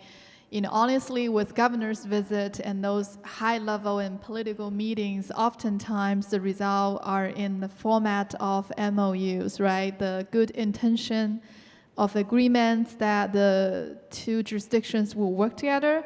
So it's not, for Governor Newsom, he did sign the 7 MOUs while he was in China last fall. And that 7 MOUs includes 2 with the national governments in China. For those of you who are from China, that you're familiar with the National Development Reform Commission, the 国家发改委, and the Ministry of Ecology and Environment, which is the 生态环境部. These 2 are the leading agencies are spearheading China's climate and energy policy. And the 5 subnationals includes because you're all very familiar, the city of Beijing and city of Shanghai, the province of Jiangsu, the province of Guangdong, and the province of Hainan. That was very clearly spelled out for those MOUs that you know, the jurisdictions will come together. They would work together and exchange information on their climate programs, and they would also do a bit capacity building and training to help bridge the understanding and knowledge and skills of those policymakers and whoever implementing policies at the local level. I would just to add a few outcomes that after Governor Newsom's trip, if you recall from last fall, Right after Governor Newsom went to China, he successfully brokered or invited President Xi Jinping to come and visit us in San Francisco in November alongside an APEC meeting. And that visit led to President Xi and Biden's meeting. The two presidents talked about climate that much beyond that, the bilateral relations. It was an important meeting.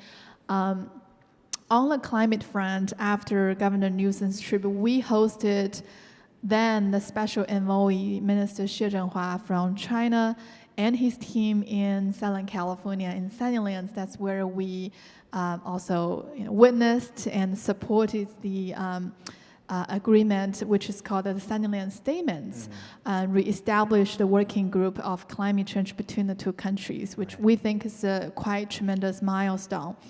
Earlier this spring, or I should say summer, actually 2 weeks ago in Berkeley, we hosted the US-China high-level climate event, which is focused on subnational. It's in Berkeley, and we also are very proud that to say this time we had more than 200 people from China. This is the biggest climate delegation coming from China to the US ever. So I think, right after Governor Newsom's trip, a lot of things already happened. And I think we're experiencing in real time the spike of visitors from China coming to California and the rest of the US and focusing on climate-related agenda. I think these are all really exciting outcomes that I would claim for Governor Newsom's trip, and we're hoping, this will sustain no matter what happens in DC in a few months. And we're hoping that the subnationals could still carry the torch and actually be able to deepen their collaboration and actions at their levels. Wonderful. I mean, it's amazing to learn that even under the current political situation between China and the US and the competition between the two nations, and we still propel forward. Berkeley still propel forward in this effort of bringing people into this kind of a collaboration, addressing the issue that we all face as a common problem. So talking about collaboration, Wendy, I learned that you have worked and collaborated with some of the Berkeley engineers in terms of developing this new technology in building this inexpensive and flexible sensor that specializes in measuring the greenhouse gas emitting from the soil. So tell us a little bit more about that. And I heard also you mentioned, casually to me that some of the stakeholders in China, and they're also interested in that technology. Yeah, absolutely. This has been a really interesting new development for me and for my colleagues. When we measure greenhouse gases, we use instrumentation that costs hundreds of thousands of dollars. Right. We use lasers, we use little robots out in the field. It's very high tech, and really it's almost like a postdoc level type of activity. And that means that there are not very many people out there who are able to do this. One of the things that we've learned using this relatively new technology is that we weren't catching the greenhouse gases before.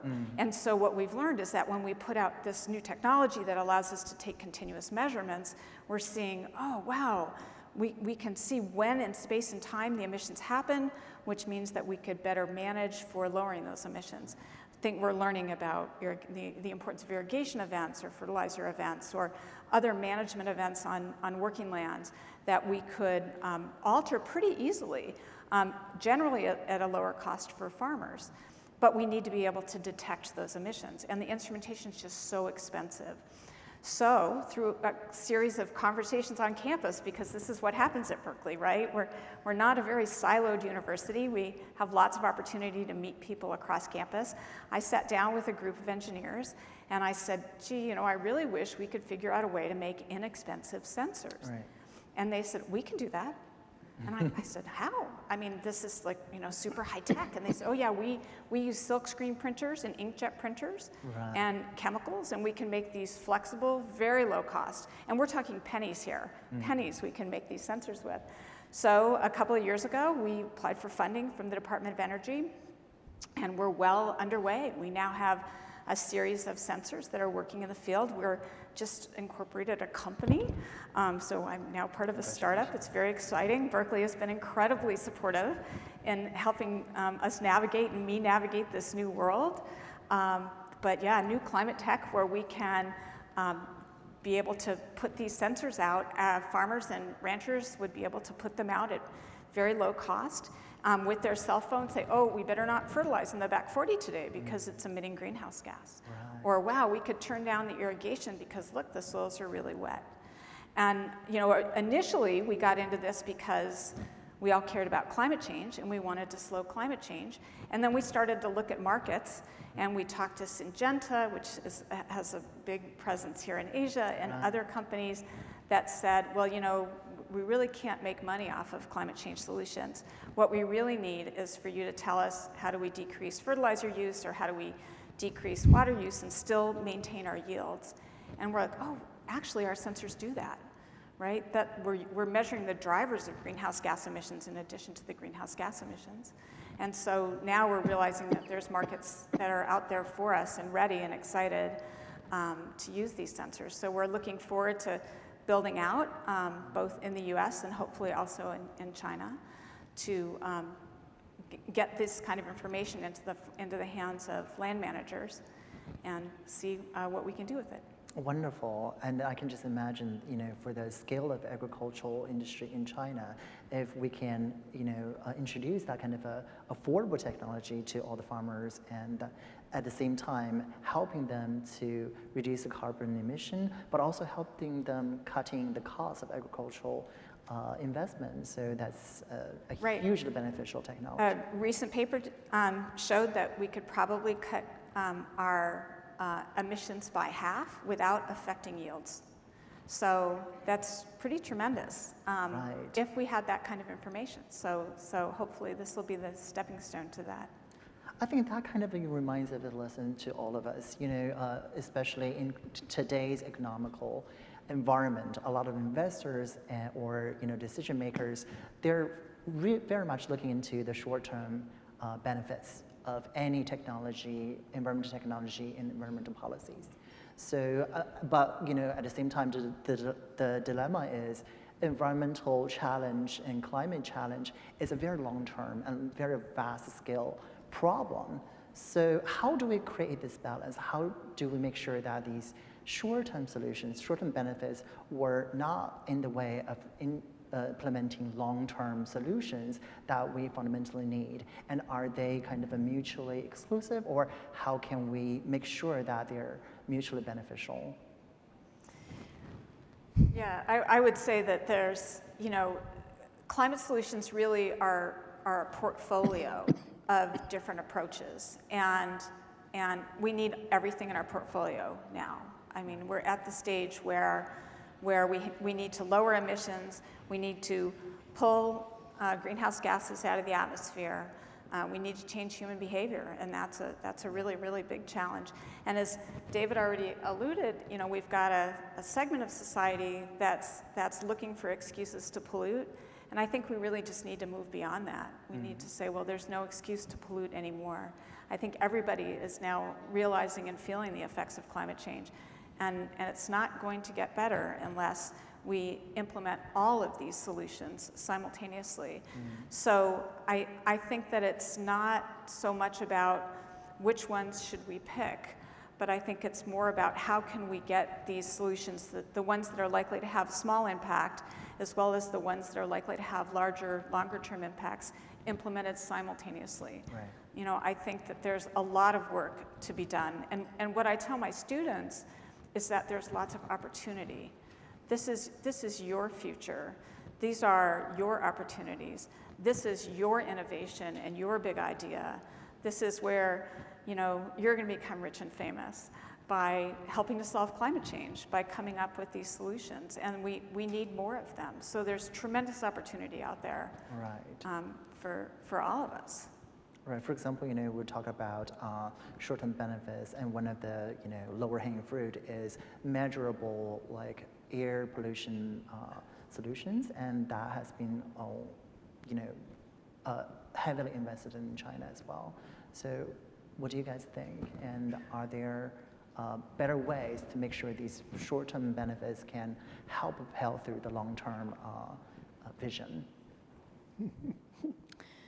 I might have a slightly different view here because I don't believe in short-term solutions or long-term view because, let's face it, climate change is the biggest existential threat that's faced by the human society in history.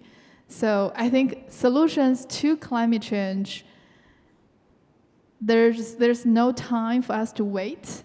So I don't really want to differentiate short-term versus long-term because any solutions that will help us mitigate climate change, we should do our best to adapt those solutions. I think it's up to, by training, I'm a legal profession and I also did my PhD in environmental economics.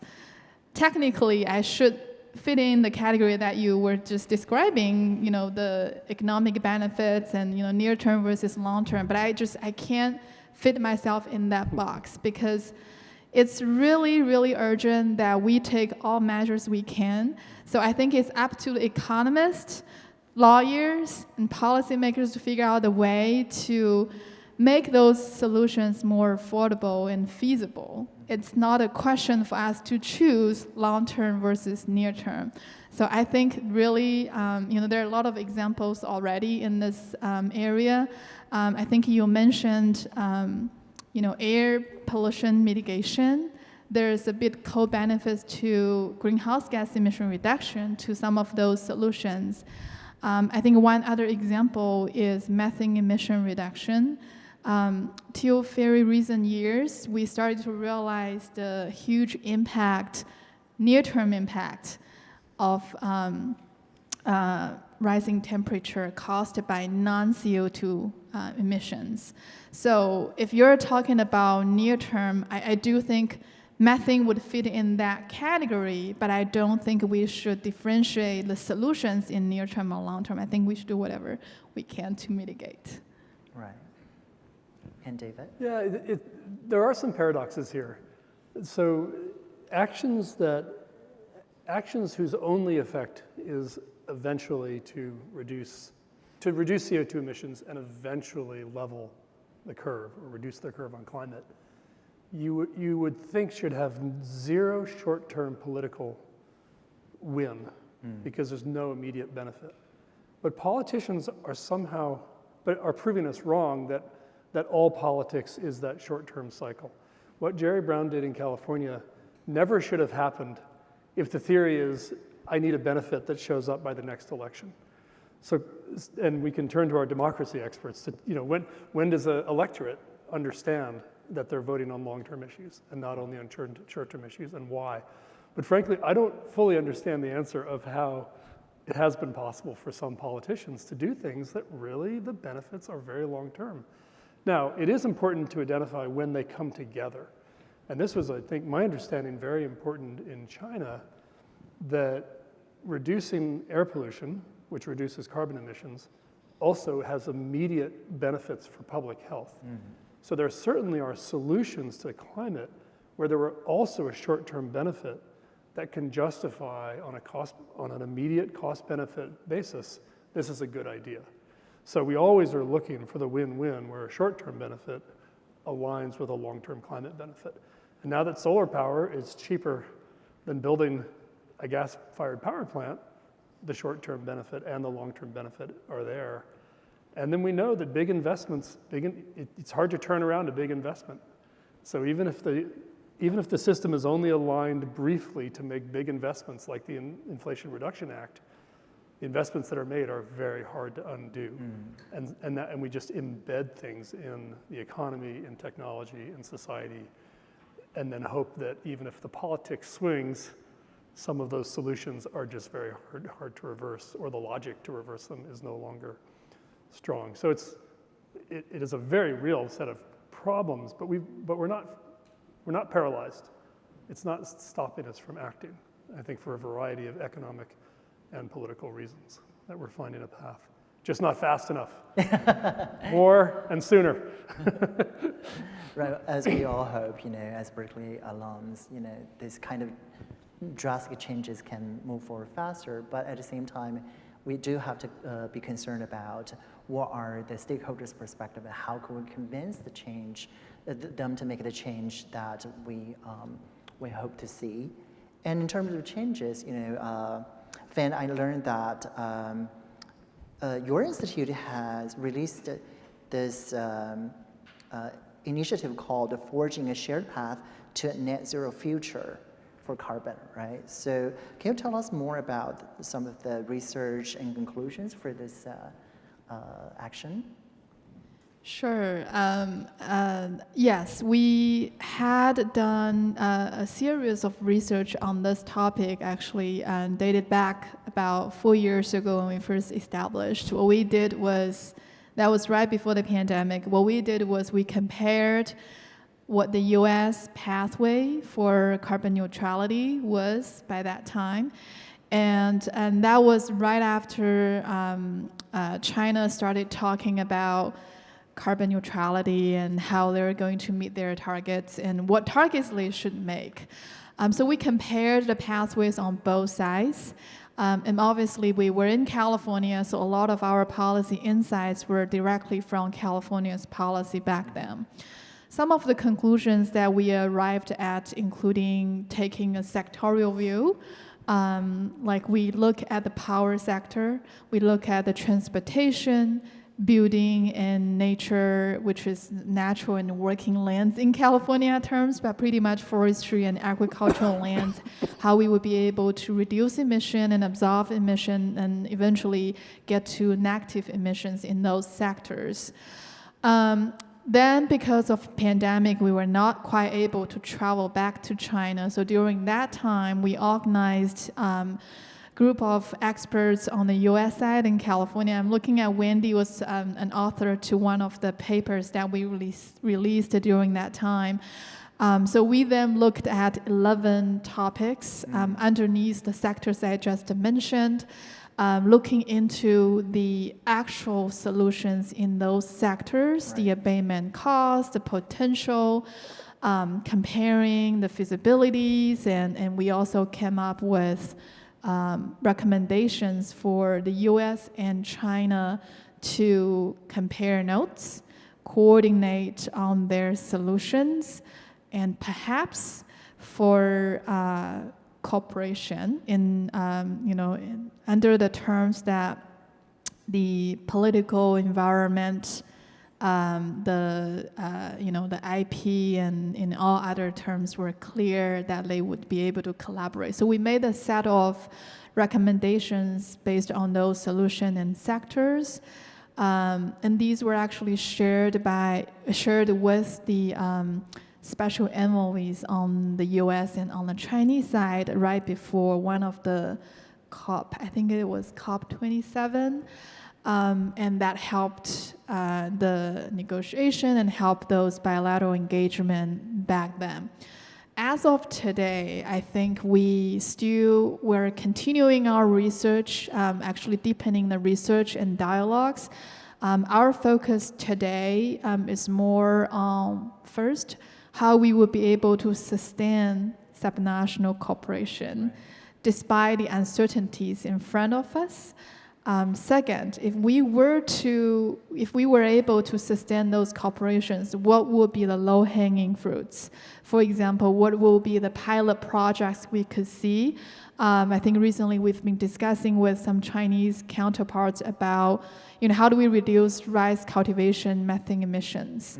And how can we see some pilots maybe in Shanghai, in Guangdong, and the pilots in California? So I think today our research are much more deepened in the field about what actually would work.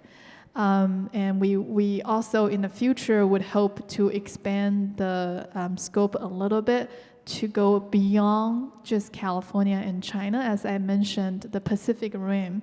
And I think in terms of the topic, we are prioritizing, I mentioned methane. We're also trying to prioritize climate adaptation, just given the urgency of the needs and the urgency of taking action in certain areas that are most affected by climate change, and especially at the community level. How do we prepare those communities for more catastrophic climate impact and more frequent those extreme weather events? So adaptation is also on top of our list today. Very ambitious research and very much needed for the change making.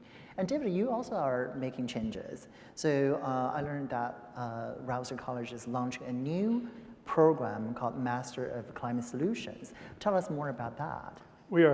I'm so excited about this. So this degree doesn't exist anywhere. Right. And the Master of Climate Solutions, a new professional degree, 1 year very intensive program. We know students want to get in and get out with new skills, leadership skills, quantitative analysis, life cycle analysis of carbon footprint for business practices, policy analysis, and we really envision the professional who could become the in-house professional, especially in the private sector and in the government sector.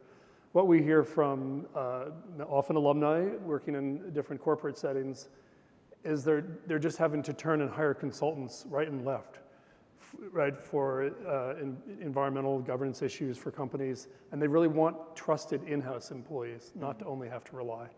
So that's one sort of target. Also, the big consulting firms have announced they will be hiring thousands of people with the understanding of climate issues for business and for government. So first students will arrive in the fall. Also, Dean Ann Harrison is here from the business school, and this is the other really exciting part of this program, is students can get a concurrent, an MBA, and the Master of Climate Solutions from Rausser College, and that's going to be a killer combination. We're really excited about the career. So, and this is part of a shift at Berkeley as well, in the sense that we will never give up on our commitment to undergraduate education, of course, our commitment to basic research that comes from PhD education, but we really have made a push of expanding a number of different professional degrees to train people whose sort of that pathway into the marketplace and into making a difference in the world is quicker and more direct, and we are excited to add that to our portfolio. So we're absolutely thrilled and excited to see new students entering into this problem within a few years. Yeah. Wonderful. Very exciting to learn that Berkeley, as a leading institution in climate change, is never stops to innovate and creating new solutions in education. So the next question goes to Wendy. So you mentioned that your research and technology development is focusing on the food compost. So tell us more about your research in California and its potential to be adopted elsewhere in terms of the food compost added to soil as a climate solution. Climate solution, yeah. So that was an interesting story how that got started. We were, again, like most of my other colleagues in my field, really focused on what was driving climate change, what were the causes of climate change, and realized that, as I think all of us know, that livestock management is a really big source, and the livestock manure management is almost 50% of the greenhouse gas emissions. Most people think of cow burps, but it's also the other parts of the cycle that cause a lot of greenhouse gas emissions. And so we were documenting that and doing research on it when a colleague who's another Berkeley grad who's actually now out working as a land manager close to campus near Marin County said, well, why don't you compost that material? And we got into I would call it a debate, some people might call it an argument, about what the science was for whether or not composting the material would lead to higher emissions, relative to other uses. And so I got mad, and we got funding, and we went to prove him wrong, and it turns out he was right. So if you compost that material and you land apply it, not only do you dramatically decrease emissions from the waste management piece of that, But also, when you land apply it, you get much lower emissions, and you get the added benefit of growing more plants and pulling more carbon dioxide out of the atmosphere. And so it was sequestering carbon and lowering emissions. The ranchers and the farmers were thrilled because they were getting more growth. It turns out that composted waste is a slow-release fertilizer, unlike the chemical fertilizers that people use, and so it lasts a lot longer, which means you can use less of it. So a few years after that, we started to look around and say, well, there's all kinds of other organic waste that we might be able to capture, and we started to look at food waste. It turns out that food waste is the dominant driver of greenhouse gas emissions from landfilling, which accounts for about 10% of methane emissions, and primarily methane, this very potent greenhouse gas from landfills.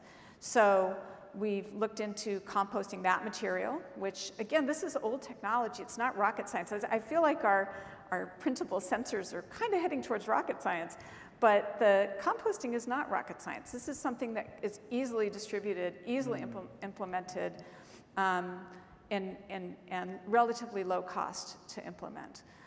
So this work started in Marin.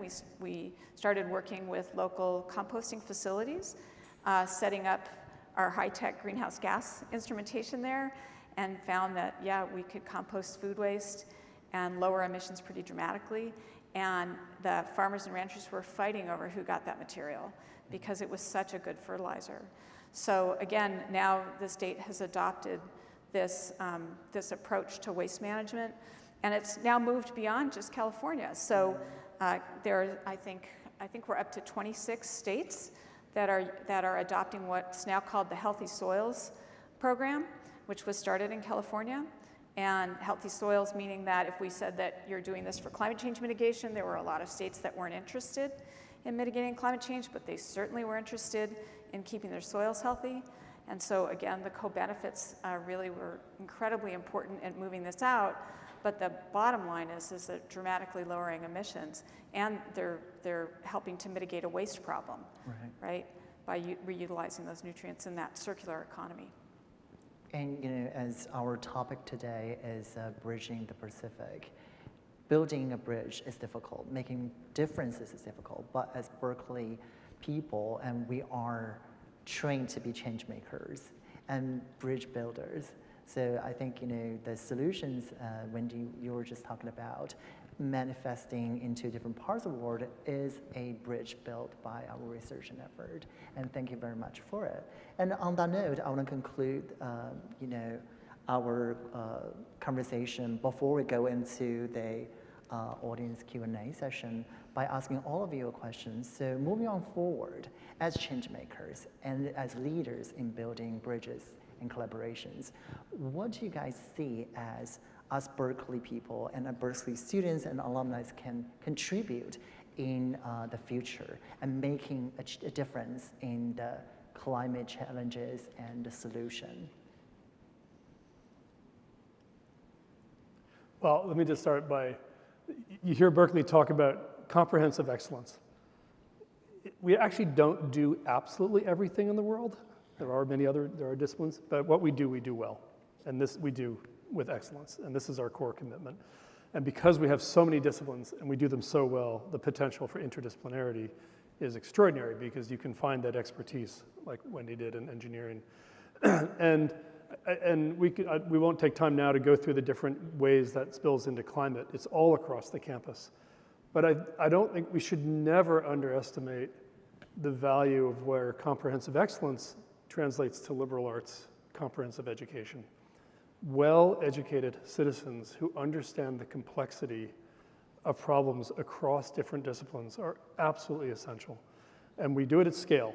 And as Rich said this morning, and this really, we stand out for this. So we want to sustain that commitment to helping students understand how all of the pieces fit together, whether it's democracy, the engineering, the natural sciences, the politics, the arts, the humanities, because it all converges, and every student can find their path and their passion and make a difference. Right. So that is fundamentally, Berkeley will make a difference through its alumni and it will be across all disciplines, and it's at the core of what we do. Right, wonderful. And yeah, I know David just shared the Dean's view, so I don't think I can bring up to that level, and I know we have our chancellor in the audience as well. I would just quote one sentence I really liked and enjoyed, which was said by the dean while I was at the law school, that we at Berkeley, we take what we do really seriously. We don't take ourselves very seriously. I think that explains the spirit of how and why we would be able to collaborate with a lot of people and from different regions and with the diversity. I want to end the note by saying, since we're in Hong Kong and I'm a little jet lagged, to be honest, I just landed this morning. I wanted to share an example that we arrived at an agreement not too long ago when the Financial Secretary of Hong Kong led a delegation to Berkeley, attended our event. He led a delegation of 25 people and with several bureaus included. So we agreed to work with them on something very specific and might be relevant to what you're doing in the audience today is that we're going to work with Hong Kong to research the standards and market mechanisms for carbon emission and carbon emission trading and carbon credits trading, as well as carbon accounting and disclosures. I think given it's in Hong Kong, this might be very relevant to what you're doing every day, and I think in California, we are proud that Governor Newsom signed into law for carbon accounting and disclosure requirements for a lot of companies for Scope 1 and 2 and hopefully Scope 3 emissions. So that's something very specific. I want to end there and just providing a note that we are focusing on very specific examples in what we could do. is that, just to follow up on that, is that part of the Bay-to-Bay collaboration that I know you're involved in? Yes, that's part of the Bay-to-Bay collaboration and event that we hosted in Berkeley about 2 weeks ago. Wonderful.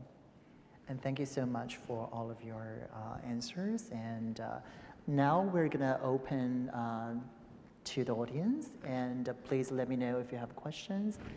Gentleman on the left. Thank you, Junjie, for moderating this very challenging and difficult topic. And I want to build on David's point that Berkeley is or should be leading the rest of the world or maybe the country on this topic. And Fan, you mentioned that California is the 4th largest economy, so clearly we're not doing this at the cost of economic growth. However, if the two of you were to go to Washington, D.C., and try to pitch this to our national leaders, and given the current political climate, what would you anticipate as the key obstacles that we have to overcome?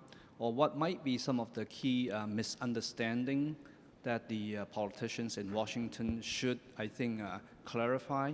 And so I'd just like to hear the thoughts from both of you. And then, Wendy, if you can end by just having a maybe policy recommendation for our national leaders, that would be great. So thank you. Want to start? My answer would be very brief. I think the key challenge or obstacle that I see is nationalism versus our common future.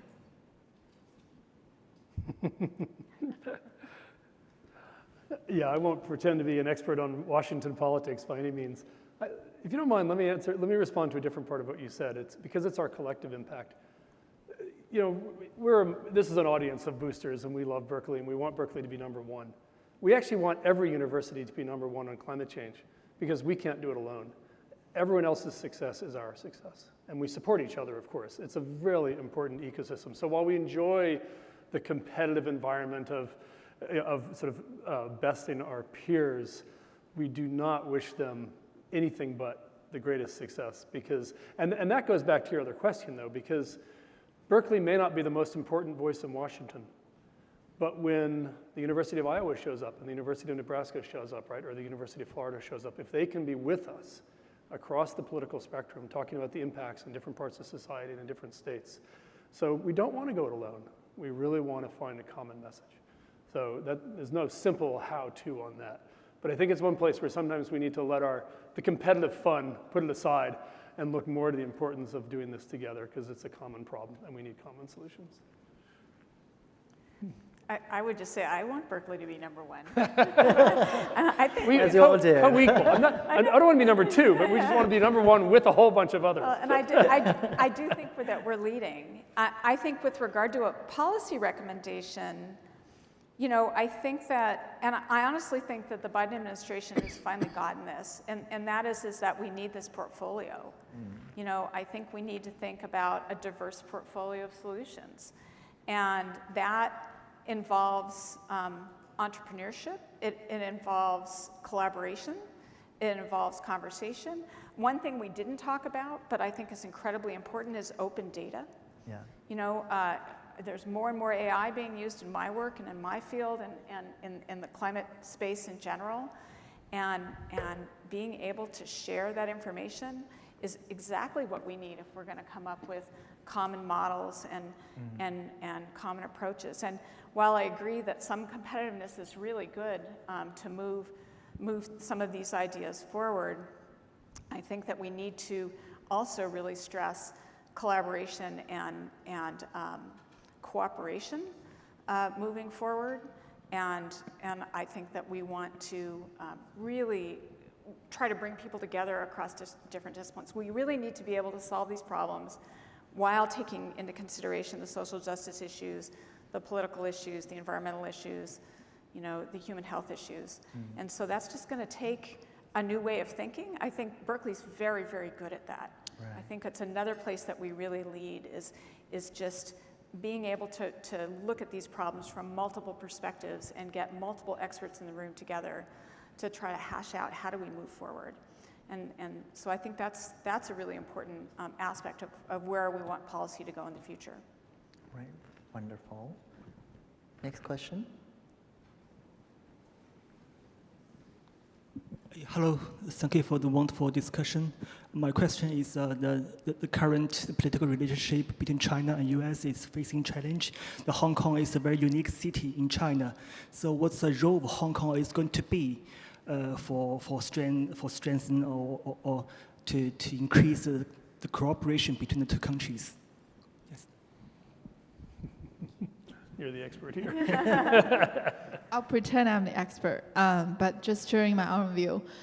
I think Hong Kong is uniquely positioned here. Well, that's part of the reason we are here, right? If there's not a good reason, I think we're not here today. I mean, there are a few. I think Hong Kong is the financial center, demonstrating a good market volume and leadership potential if Hong Kong is determined to become the green financial center in some day. Two, I think geographically, Hong Kong is unique because Hong Kong is the gateway to China. In the Greater Bay Area of China and further the mainland China, I don't know if we have people from Singapore, but I have seen a lot of comparison between Hong Kong and Singapore in terms of the accessibility and the potential. I do think Hong Kong, in this regard, might overweigh Singapore because of its access to China, and still, I think, arguably the one country, two system in Hong Kong that offers some flexibility and market access. Third, I think, which is quite relevant to us, is I think Hong Kong is considerably the hub for talents, especially international top talents.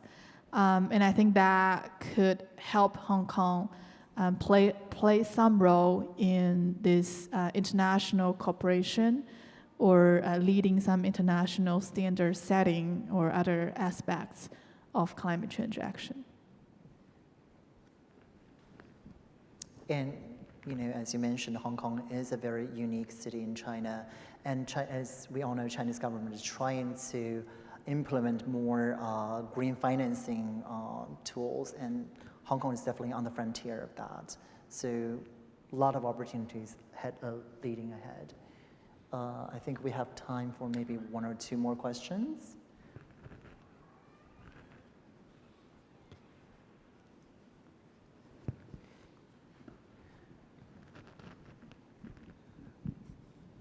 So what do you guys see as the most promising technologies to combat climate change? Particularly also interested in the areas of energy generation and next generation nuclear. Do any of us have the expertise on that one? I would just say that there's, it's something that we don't talk a lot about, but China's a real leader in this, and that is, energy, and again, keeping with the waste theme, energy from waste. So biodigestion, creating methane and methanol, and China is real innovators in this area. That they produce, I think, 25% of the world's food loss and food waste, but a smaller proportion of that goes to greenhouse gases than in places like California, primarily because a lot of it goes through biodigestion and not into landfills. And that's creating fuel, and then the leftovers of that can then be land applied as a fertilizer. So I think that's an area that is growing, and people have considered using a very wide range of waste, including human waste, for energy generation. Again, thinking with regard to a circular economy, something we don't like to talk about, but cities like Boston are implementing biodigestion as a energy generation approach. I don't know too much about nuclear, so somebody else might be able to comment. Maybe just to add what Wendy mentioned, I think your question about energy, I think specifically when we talk about energy, you think about energy generation, energy transmission and storage, and how do we consume our energy. So from these aspects, I think in terms of energy generation, solar and wind being, I think today we're very sophisticated, but there is something called offshore wind technology, might be a really interesting area that has big potential for more generation from the renewable sources. In terms of energy storage, I think battery technology is also quite sophisticated, but hydrogen, especially green hydrogen, could be an area that we see some cutting edge breakthroughs. In terms of the consumption of energy, I think ZEV, zero emission vehicles, is something we also are quite sophisticated today, but what about aviation? How can we electrify the shipping and the aviation industry? I think technologies in those areas, especially for the harder to abate and harder to reduce emission areas, would be more important in the future, especially for getting to zero and negative emissions. And I'll just come back briefly to carbon removal technology. And as of a couple of years ago, it was about $1,000 a ton. It needs to come down to the order of $100 a ton to really be economic on its own merits. But if it's used as an allowance for continued burning of fossil fuels, then most of the benefit gets wiped out because we need both. We absolutely need both. So the technology developments are necessary, but if they're not accompanied by the right policy frameworks, then a lot of the value is lost. So the policy and technology absolutely have to go hand in hand. And the nuclear, to the extent that the climate solutions has been the enviros, the green movement, of course, this was a community that absolutely abhorred nuclear and really changed the politics on that. And let's go back just to the politics. The community is now deeply split. People who were deeply, deeply anti-nuclear 10 or 20 years ago have definitely changed their view. Others haven't. So that's an issue that splits the solutions community just because of the waste issues haven't entirely gone away. But I'm not up to date on the next generation except to say people are promising that there's something new and better out there that won't have the same problems of the past. And it's zero carbon. I mean, we can't not take that seriously. in a portfolio of solutions. But it's a portfolio, as Wendy said. There's a great expression that we don't need a silver bullet, we need silver buckshot. So hundreds of solutions all employed at scale, because no one of them will get us to where we need to be. Absolutely. Just to add on that, and to answer your question, for example, in China, as we know, China is already leading solar and wind energy globally. But even for that, China's clean energy is only composing of less than 20% of the overall energy consumption. So there's a huge room for new and clean energy solutions in the future. And at this particular moment, and China is unclear of which clear definition of clean energy it's going to invest in. So multiple solutions are, like David was mentioning, a portfolio of solutions are being investigated. And there's a lot of potential for us Berkeley scientists and engineers to be part of this future climate solution in energy as well. So I think maybe we have time for one last question.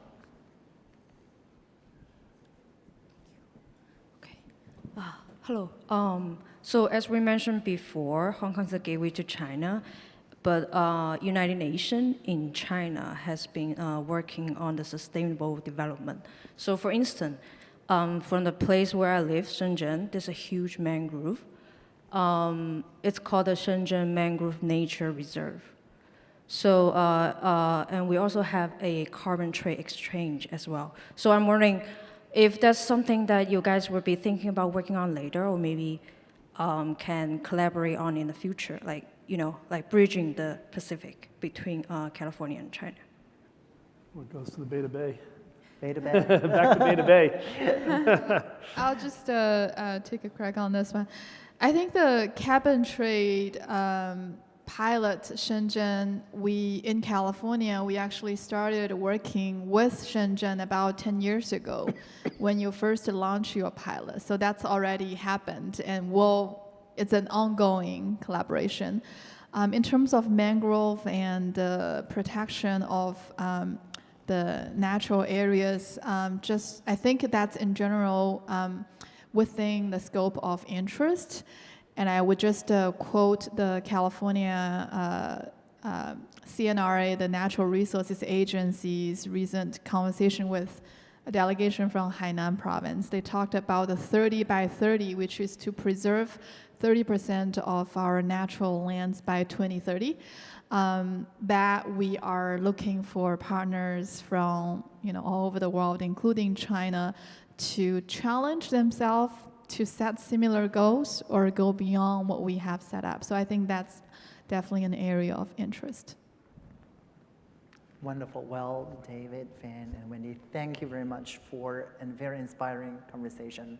I have been very delighted to be with you today on the stage. So to close our program today, I would like to invite Shu Hongye to join us. He's an alumnus of the Berkeley Haas School of Business, a member of the Chancellor's Asia Council, and a premier sponsor for the Academic Forum. Thank you. Please join me in welcome Shu Hong.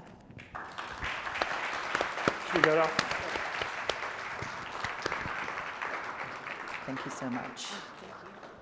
Yeah, thank you, Junjie, for your kind introduction. The last panel was the bridging the Pacific. I think we need more of this in the future. What an inspiring day it's been. To our esteemed faculty and campus leaders, your presence here in Hong Kong is very, very much appreciated. The insights you have shared have been, just incredible. Thank you a lot. Thanks a lot. To our astute moderators, Junjie, Stefan, Richard, your guidance kept the conversation flowing and our minds engaged. Thank you for your navigating these complex topics. The program today actually really highlights the exciting developments that continue at Cal. This academic forum is a testament to the incredible work happening at Berkeley, and it underscores the importance of bringing these discussions in the global stage. Berkeley holds a special place in all of our hearts, and fostering these connections across continents brings me immense joy. Today is truly a testament to the strength and vibrance of our alumni community here in Asia. Many of you have traveled to Hong Kong or have given up your busy day to reconnect with Cal, and as we celebrate the conclusion of the Lightway campaign for Berkeley, I think it is clear we have become brilliant together. Our alumni community in Asia is strong, and it will continue to grow even stronger in the future. And now I invite you to join us for the reception in the foyer until the 5 p.m. Let's continue to connect and celebrate. And for those of you joining us tomorrow for the great ball celebration, I look forward to seeing you at the event. And finally, go Bears. Go Bears. Enjoy.